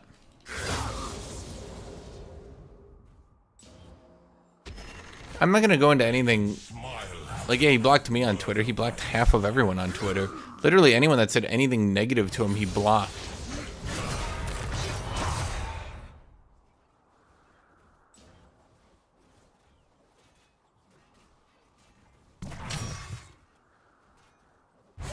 Dude, everything he did was bad for the game. There was nothing he did that could be considered good for the game.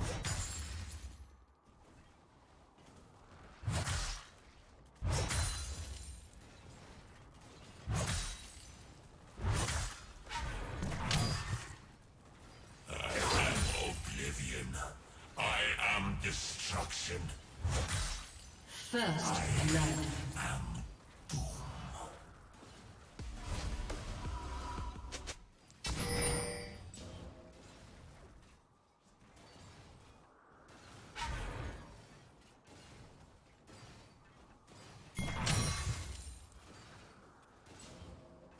I am Darkin. Your An ally has been slain. An enemy has been slain.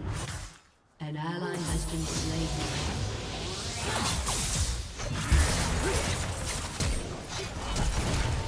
You have slain an enemy. That was the campiest camp I've ever seen. Holy shit. again and again. It gets even better when you realize he's still fucking level 4. Jesus Christ, Riot. How long was he there? A fucking minute and a half? We're now seeing on the opposite end how broken the fucking jungle is.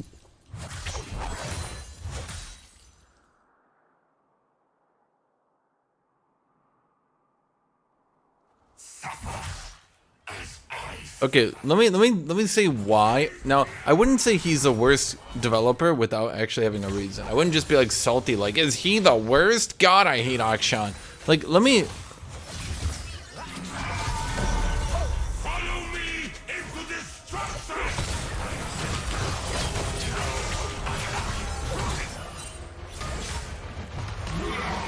Shit.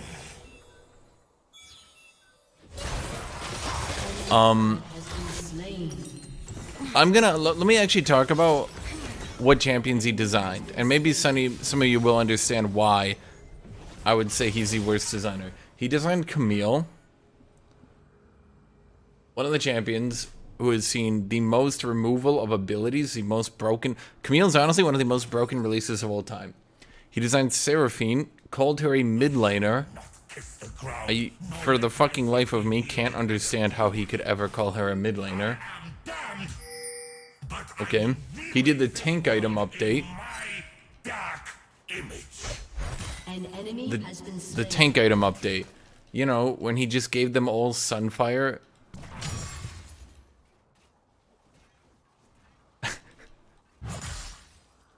That was it. The tank item update they had to immediately rework the next season. The one that was broken as fuck. Okay. He did Blue Ezreal by putting in the fucking stupid item that I don't even remember its name of. You know, the jungle item that Ezreal abused the fuck out of because it did like true damage at range. Yeah, he did that one. Runeglaive. As long as this form lives, What else did he do?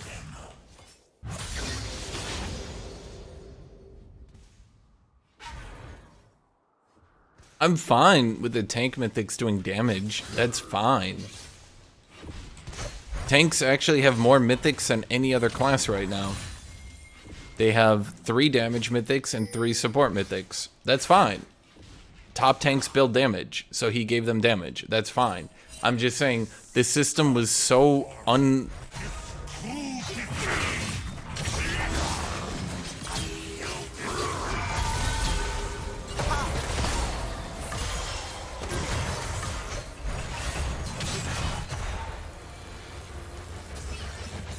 The system was so unintelligently done that they ended up having to rework the shit out of it after the very first patch.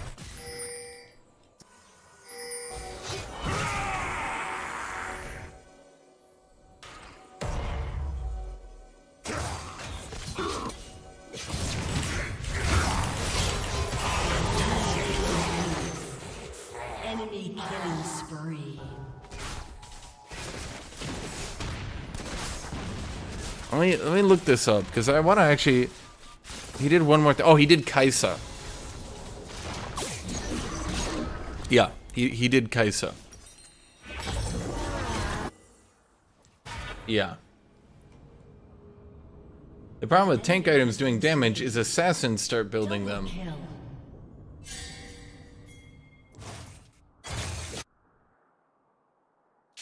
Dude, what? Fall slave entrapped. The only time an assassin built a tank item is in the rework, which Jack didn't do. So, unless you're being ironic by saying assassins build them, no. No, dude, no.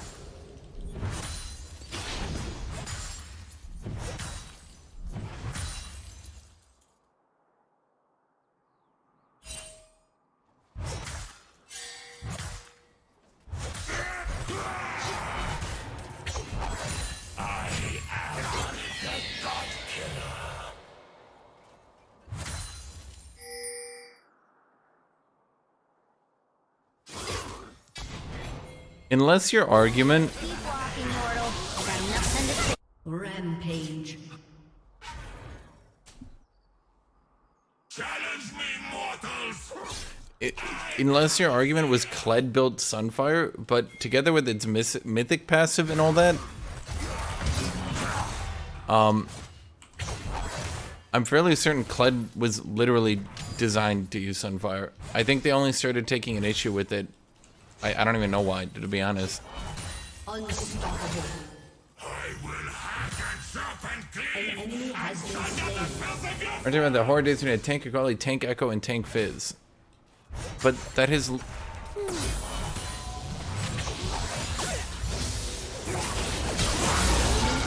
Oh. That is literally nothing to do with what I'm talking about.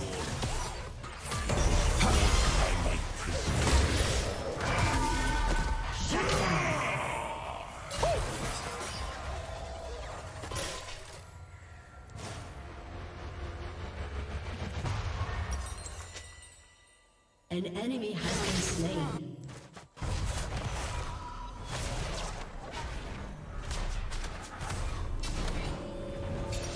An ally has been slain.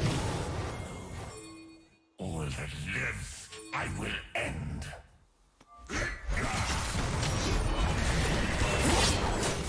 You have slain an enemy.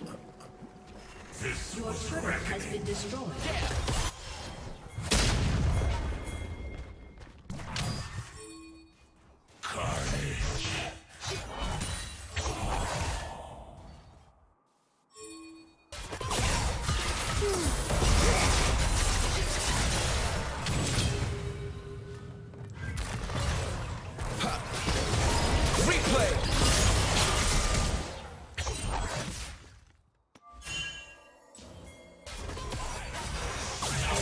carnage. I shall make darkness eternal. Fly. This is the silence I seek. Because of what happened to you?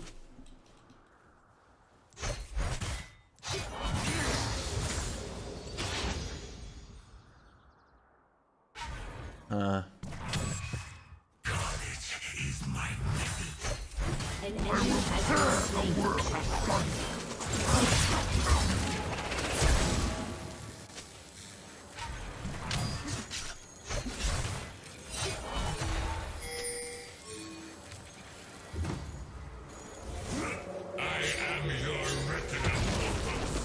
I mean, it's not normal that Sunfire deals like 4 extra damage in a game a DPS item like Trinity Force usually does.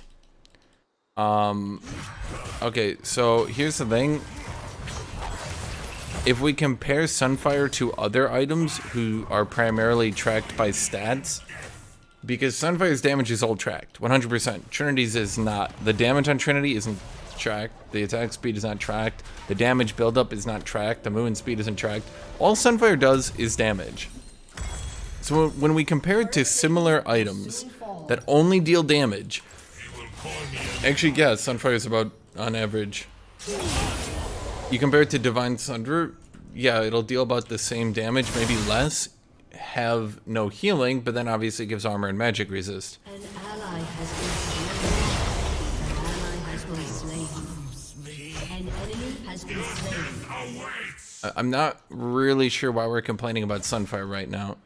I don't think Sunfire is a balance issue, and to be honest, I don't think Sunfire has been a balance issue for quite some time.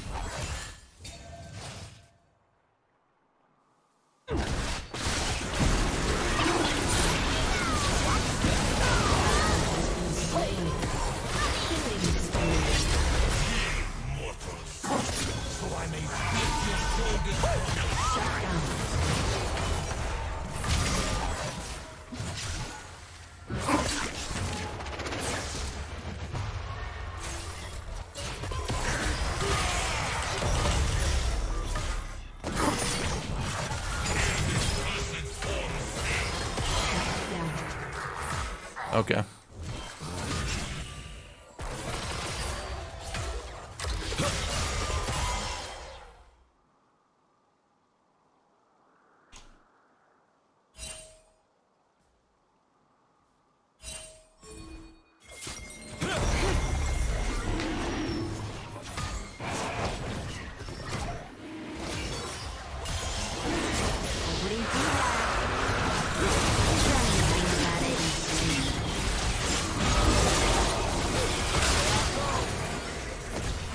Wait, how is Renekton not dead? Has been slain. What? An enemy has been slain.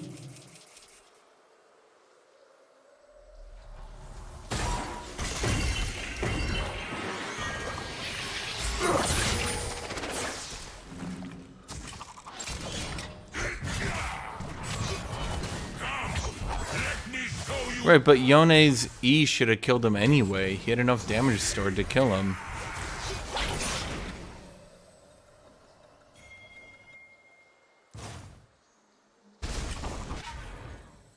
Your team has destroyed a turret.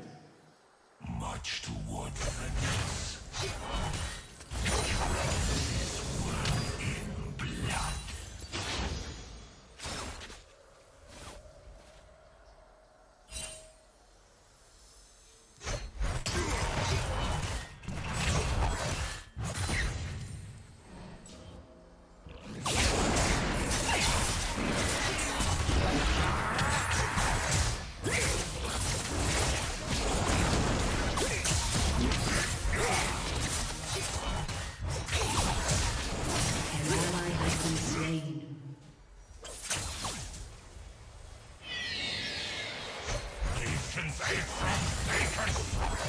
So freedom will come.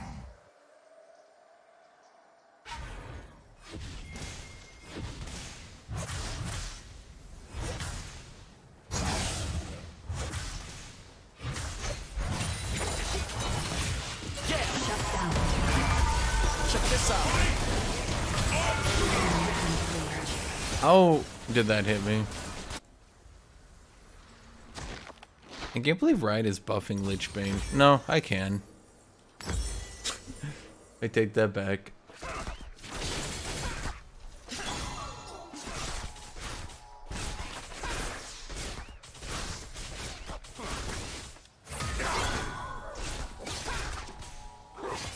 I'll be right under. Polymorph. Lulu. Lulu, you needed a polymorph. Enemy double kill.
did he get out of that so quickly?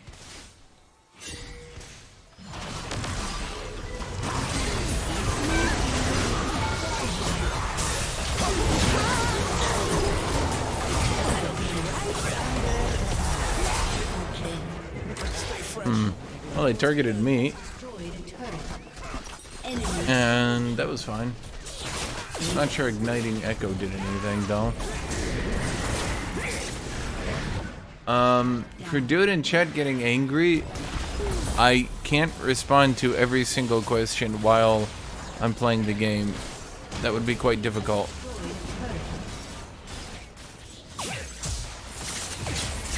I have one cat.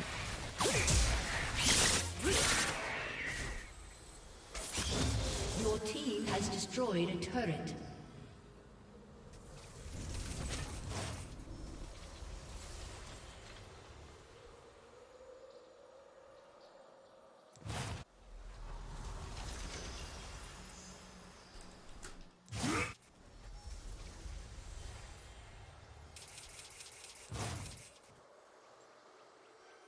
Like Echo is obnoxious to play against. Yeah. I will sever your head! I will carve your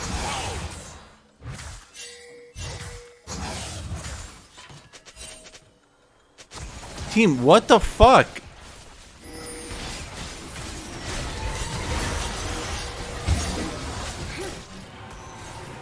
The true sound of my blade can only be heard.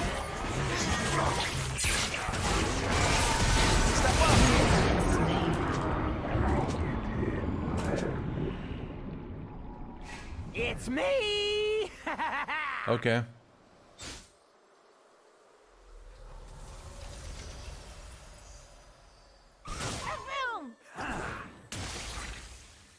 Aren't you supposed to go AP Twitch in pretty much every scenario?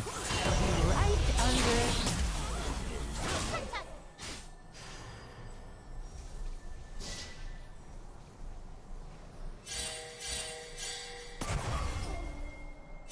Oh, hello!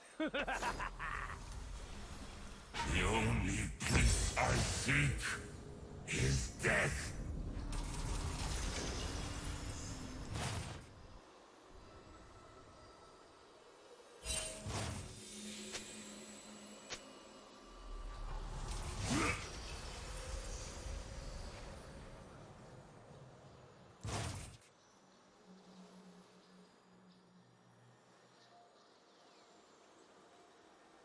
Baron? We had another name once. Now we have not. Can we get wards?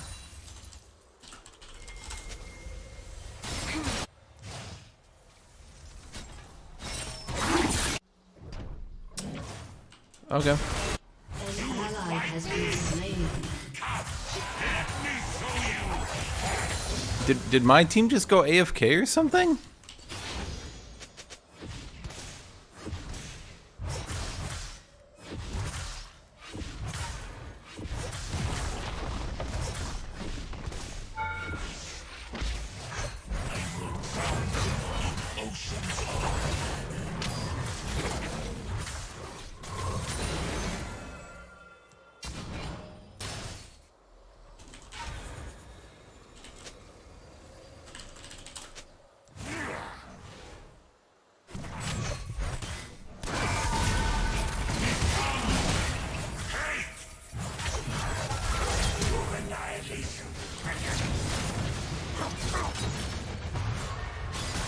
Shut down.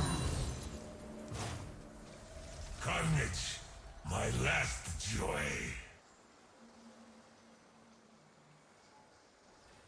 Primitives will I don't know what my team is doing this game. First they don't show up for the dragon, then they don't show up or even have vision for Baron. It feels like they just turned off. Like they're an AI in a bad game that bugged out and just turned off. I can smile and murder while I smile.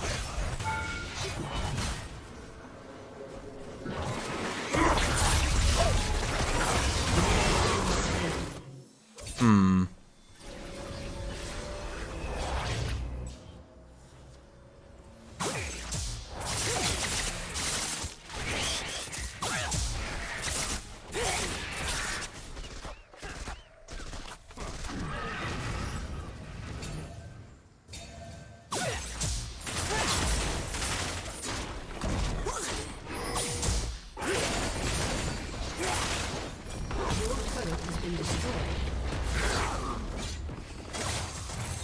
I mean, Jinx was dead, so we didn't push mid. Has been slain. An ally has been slain. Your turret has been destroyed.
Jesus Christ.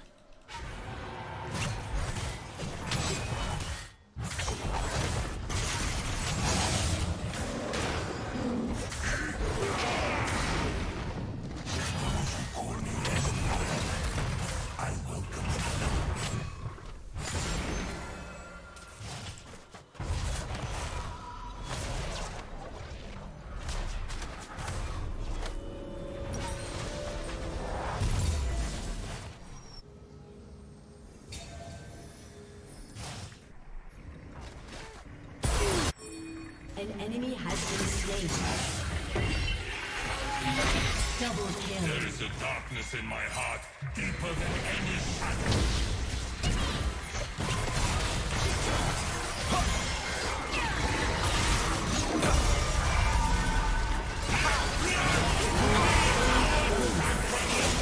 Shut down.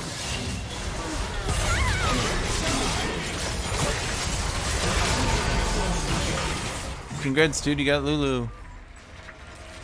And apparently killed half my health. Huh. Not sure about that one.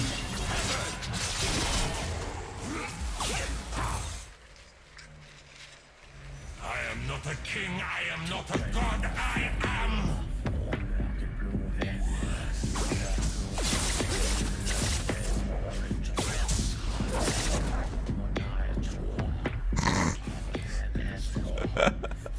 What the fuck is that chat?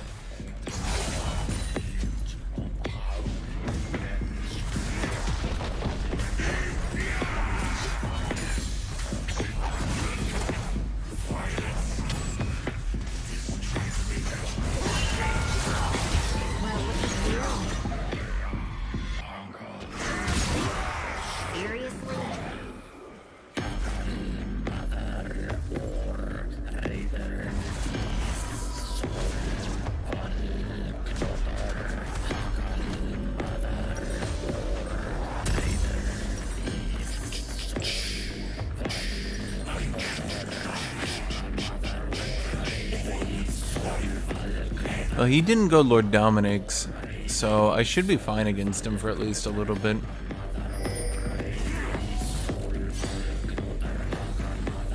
Not to mention I'm level 16 power spiking here pretty hard.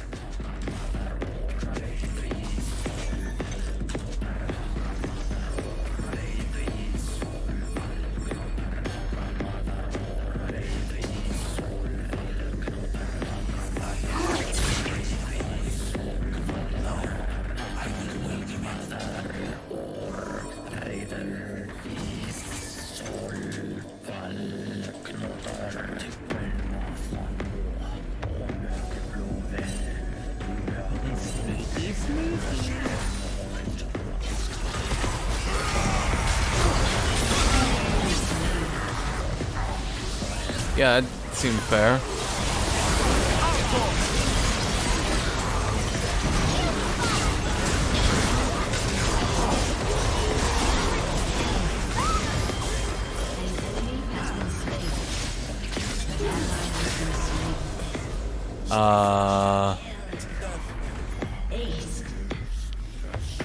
Why did Steric's Gauge proc from a single champion? Oh. You know, remember when I said there's so many sources of damage in this game now?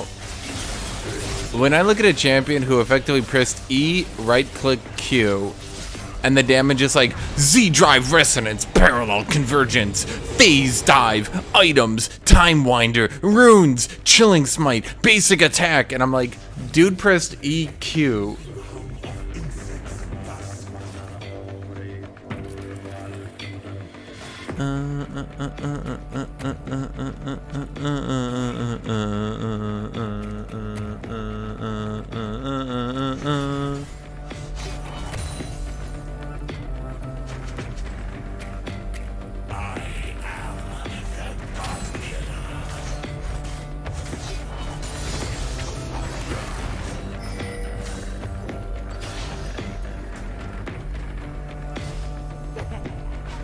I'm just saying, that's why damage in this game is power creep so fucking hard.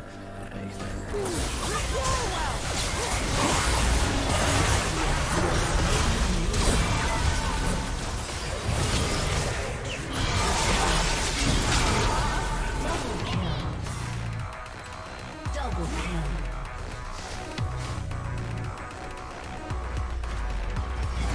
Don't even think about it.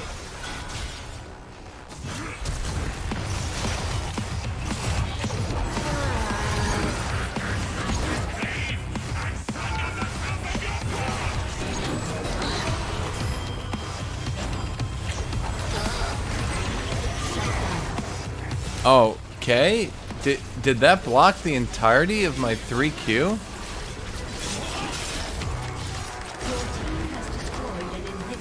No way, right? What?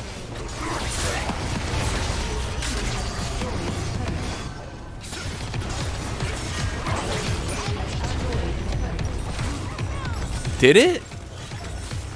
Am I crazy? Did that actually block my 3Q crit?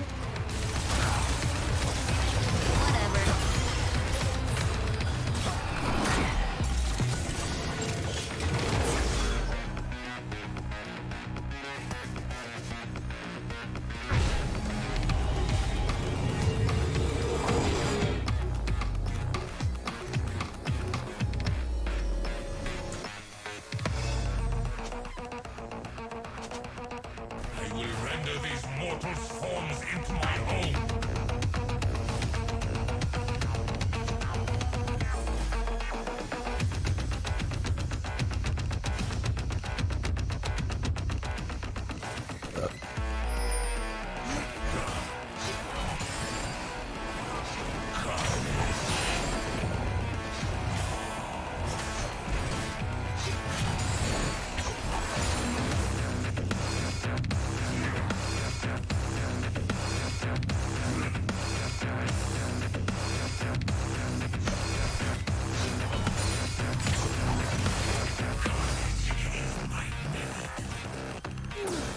Godlike.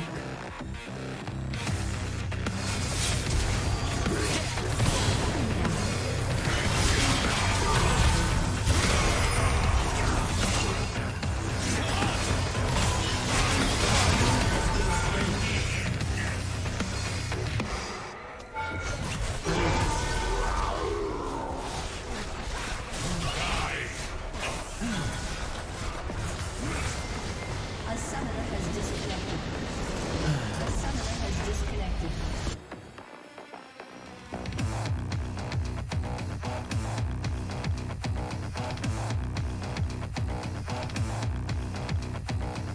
I'm legitimately curious whether I mistimed that or the shield blocked it all. Because I saw the shield animation.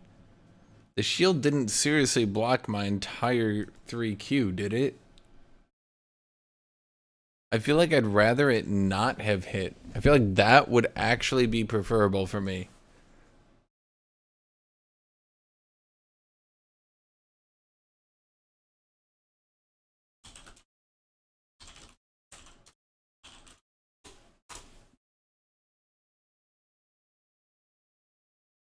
But we saw the shield animation.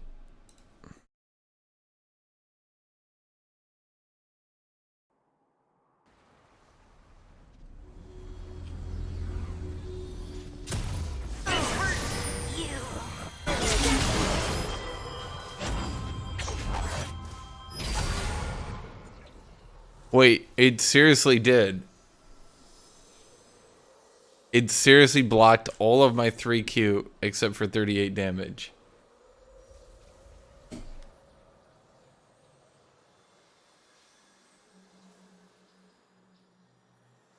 Okay.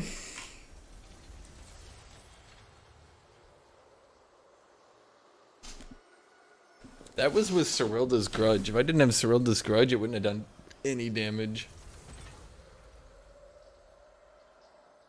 I'll be right back.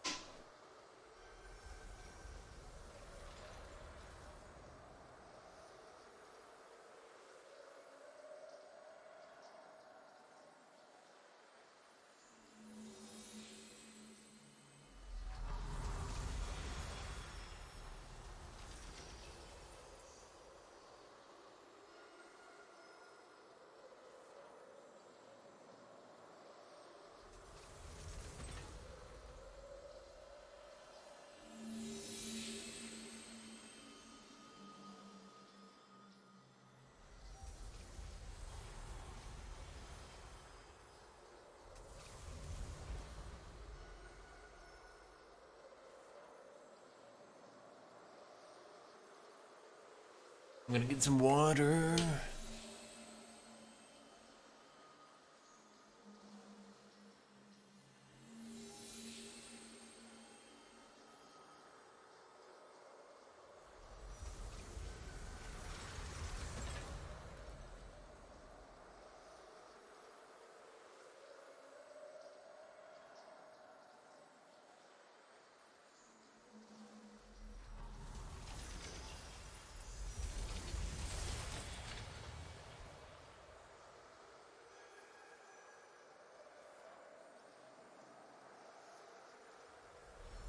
Okay, we're back.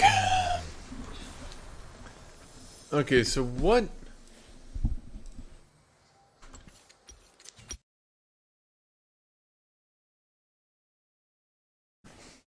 Does she have the crown item that blocks 75% of damage? If only you realized how stupid that sounds. Yeah, I thought I timed it really fucking well, and when it did no damage, I saw the shield animation, but I was just sitting there like, there's no way that shield actually blocked my entire 3Q, did it? But I was thinking, I was like, but I timed that right. I don't get it. What's going on? Why is he not dead? What is happening? What is happening? What is happening?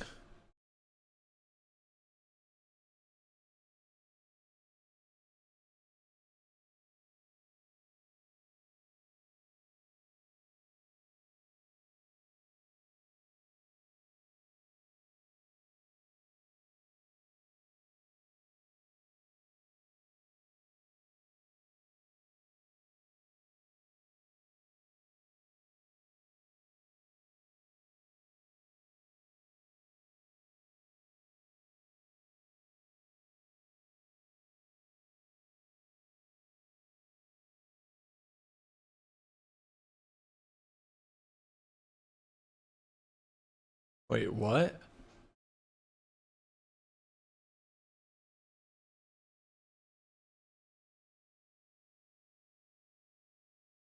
How is Amplified giving out free company of heroes? Wait, what is Amplified Studios? Wait, I'm confused. How do they have company of heroes? Company of heroes, that's not their game. I'm confused.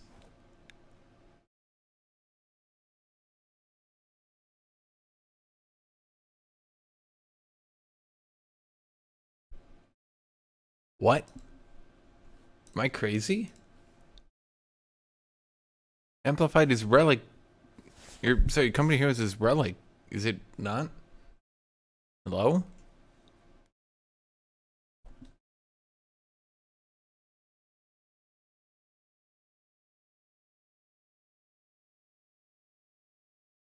Hristov. The crown wouldn't matter after we'd been fighting for like 20 seconds. I think it would have timed out. So I'm trying to read this. How are they giving away free cop? Okay, we have a giveaway courtesy of our colleagues at Relic, but why would Relic be giving away Company Heroes 2 to Amplified to give away? Is there some fuckiness that I don't understand?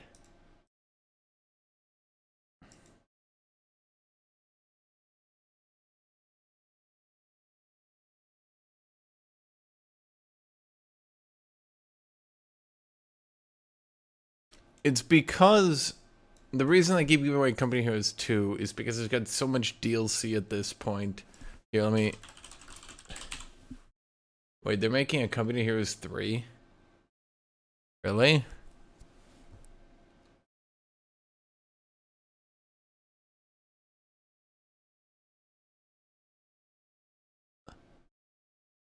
The Mediterranean Theater? How are they gonna make OP Germans in the Mediterranean Theater? That just doesn't make any sense.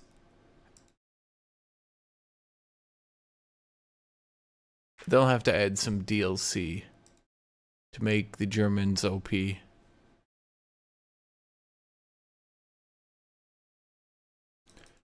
do do do do do do do do do do.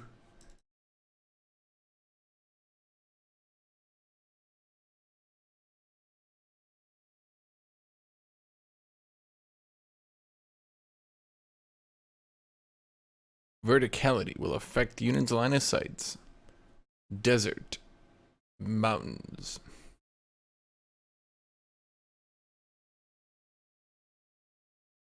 New layers of strategy. When did Company Heroes 3 get announced? I don't even remember this shit. Probably because I didn't see it. Diverse factions and units. The largest numbers of launch factions. How many is that? Cinematic action. But Relic hasn't... Okay, so here's the thing. Relic hasn't been good in so long. They did okay for a little bit. Oh, it's because both Company Heroes and Humankind, I should say Amplitude, both Amplitude and Relic are run by Sega. Dude, how did Sega manage to become a big company again? Well, not big, but you know. I am but an unholy copy of life, a mockery of its freedom, and born in the cruel betrayal of the noble ideals I would have served. Welcome to Summoner's Rift.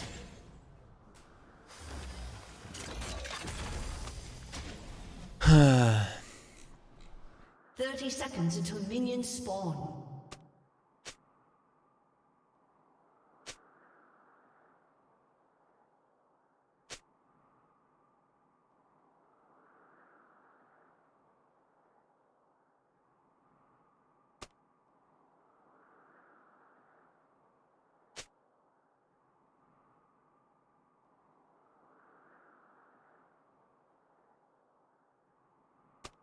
Minions have spawned.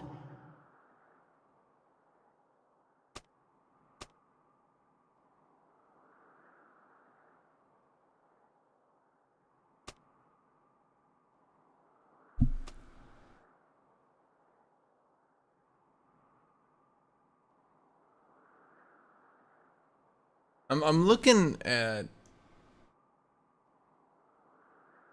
looking at Company Heroes 3.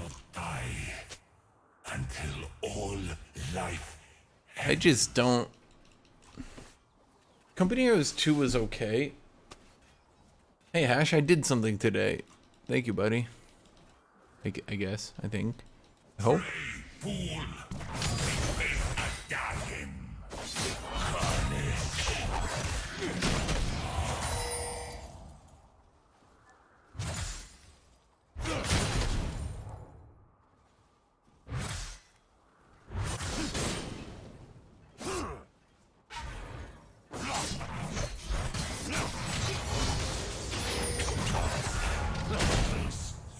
They deserve only death.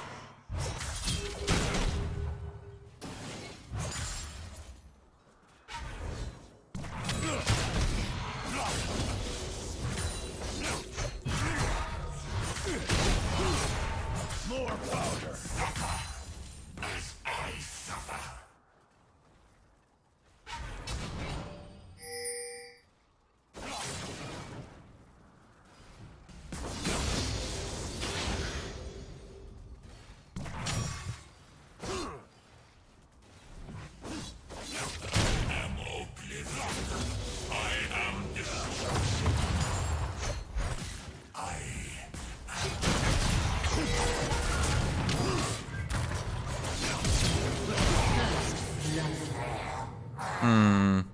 Okay.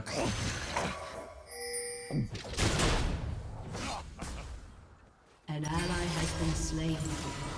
An enemy has been slain. These new Gangplank buffs sure are fun. Presses Q, presses Q, presses Q, presses Q, presses Q. How long was he pressing Q on cooldown there, and he wasn't even halfway out of mana? I think that was like 12 straight minutes of Q spam. I mean, I know they did the math, but I think with the new math, All that lives, I will end. I think with the new math, he literally can't run out of mana now, right? Like, it's actually just functionally impossible.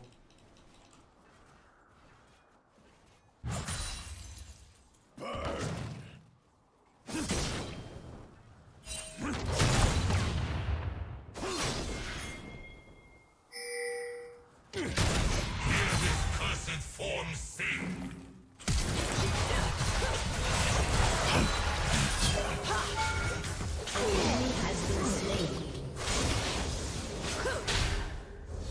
I know in the past it was basically impossible for him to run out of mana, but now it's just like literally he can't, right? Like he literally just can't run out of mana. I hate you, Diana. My fucking cannon.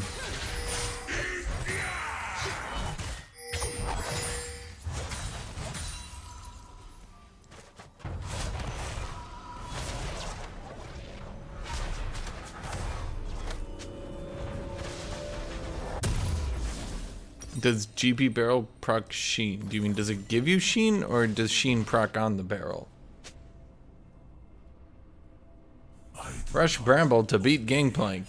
I cannot lay down. I will be the ender of all things. Gangplank's ult does magic damage, Gangplank's passive does true damage, and Gangplank's E has 40% armor has pad. been slain. That doesn't sound like a counter unless you mean a counter to yourself.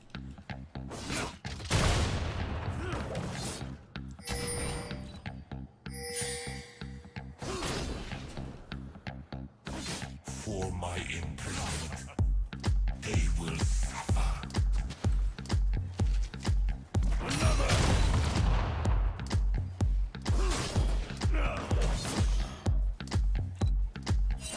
Bramble has been nerfed pretty hard. It's been a while since Bramble has really been that good. Drown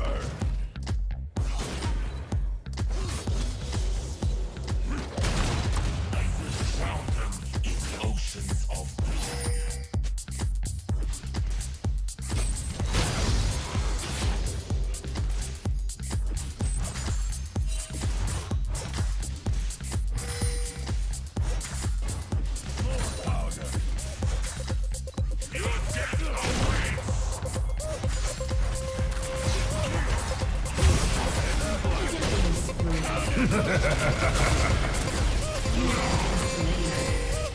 Okay. An ally has been slain.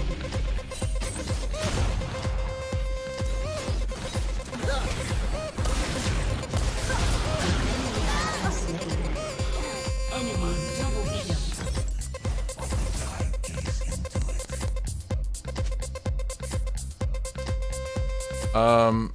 I think Gangplank is probably the least beatable champion in League.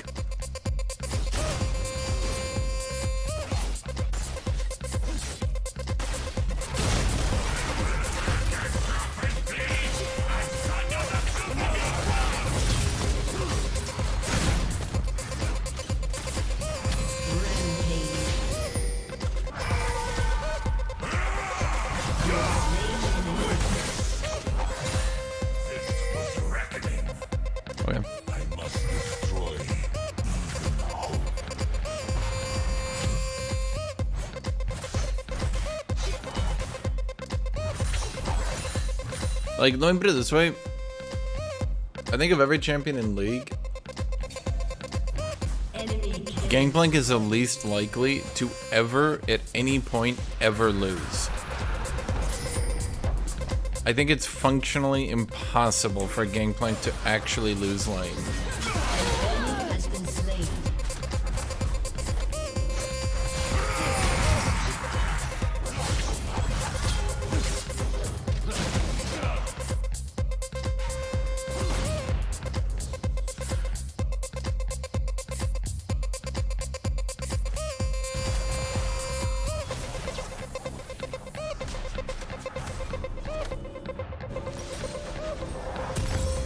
The only time I've beaten Gangplanks is when they basically just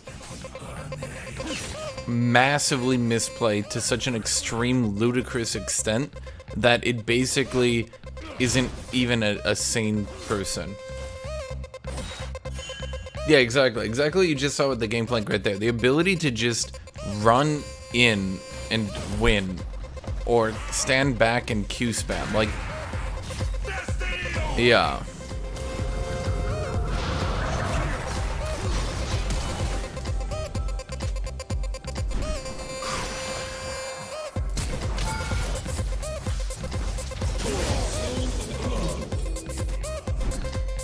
That was kind of not even worth it for me. I think I would have gained basically the same amount of money from just last chain under turret. An ally has been slain.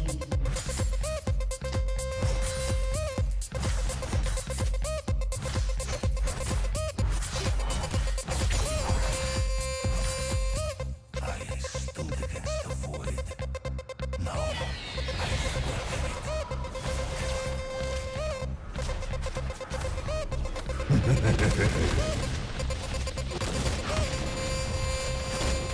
Isn't that a long fucking cooldown? Just to stop my back?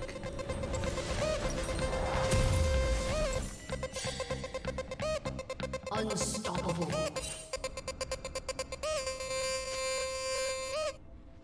I would actually say, I mean, Akshan's pretty unbeatable in the laning phase as well, but okay. So the difference I would say between Akshan and Gangplank is Akshan is super easy to fuck up. Just fuck up your hook. It's literally just that easy, right?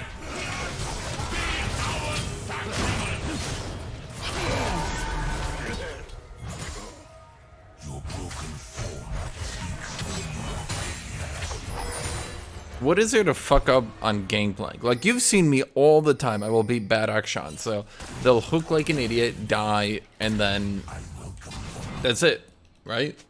But what the fuck do you, like, how do you fuck up on Gangplank particularly? How do you fuck up in an easy way that he's beatable?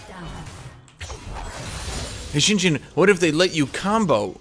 Well, okay, if you full health combo, or sorry, if you full combo Gangplank, he just bone plating and walks away. What if you out trade him? How? He just Qs and walks away. If you all in Gangplank, he wins because he's just going to if you full combo Gangplank, he's just gonna bone plating and sort of Q spam and walk away. If you try to poke Gangplank, he's just gonna Q and go even with the poke. And that's worst case scenario. Or sorry, I should say that's best case scenario for you. Worst case scenario is you go to poke Gangplank, he hits a barrel, then he hits a Q, you horribly lose the trade, he runs up to you, he procs passive, he starts running you down. Dominating.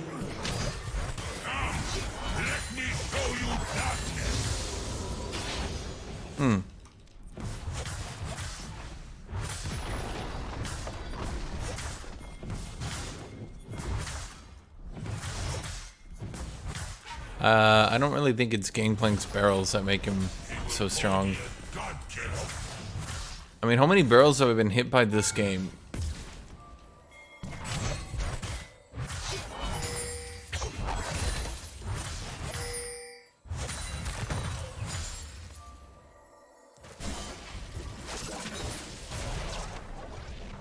How do you make him an interactive champion? I don't know. Rework him. Ally has been slain. Killing spree.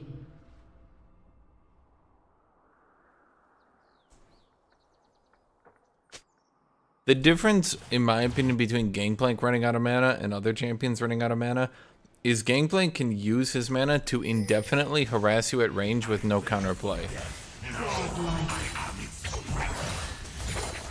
Aatrox's cooldowns, as an example, are pretty long, and if Aatrox Q spams you forever, well, there's a 14-second cooldown between them. Gangplank's Q has a 4-second cooldown.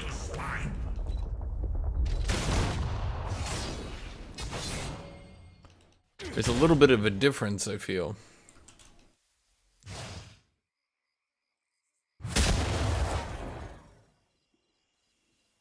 Hello.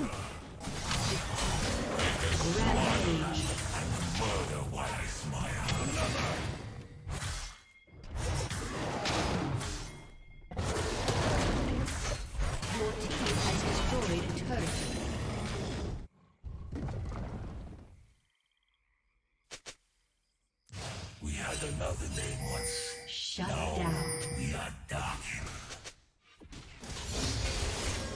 Enemy double kill. Honestly, if Gangplank's Q...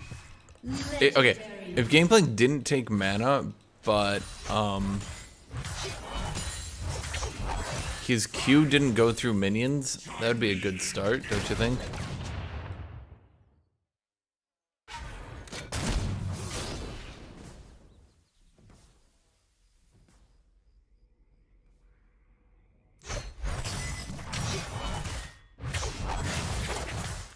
You would fight me? Come, let me show you hell.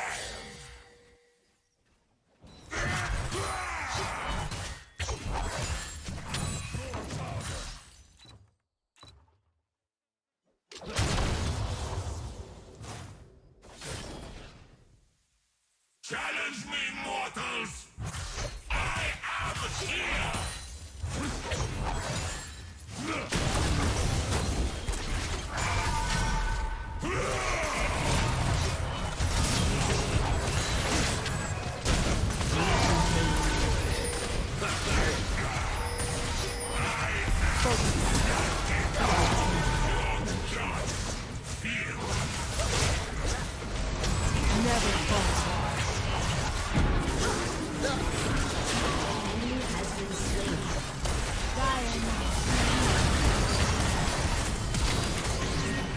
Let me live! Let me live! I will render these mortals' forms into my own.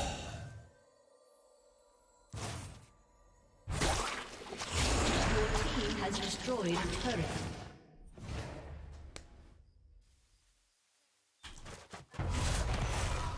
Oh yeah.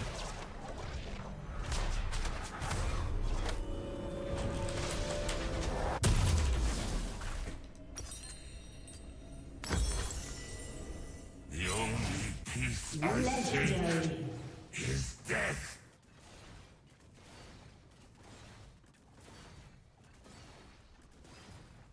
Your team has destroyed a turret.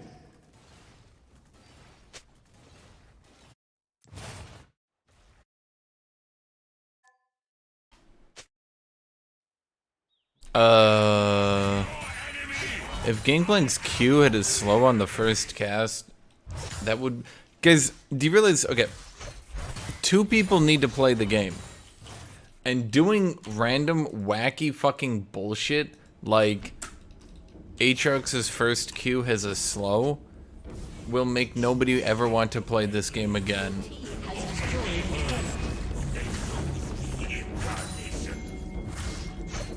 Kitty.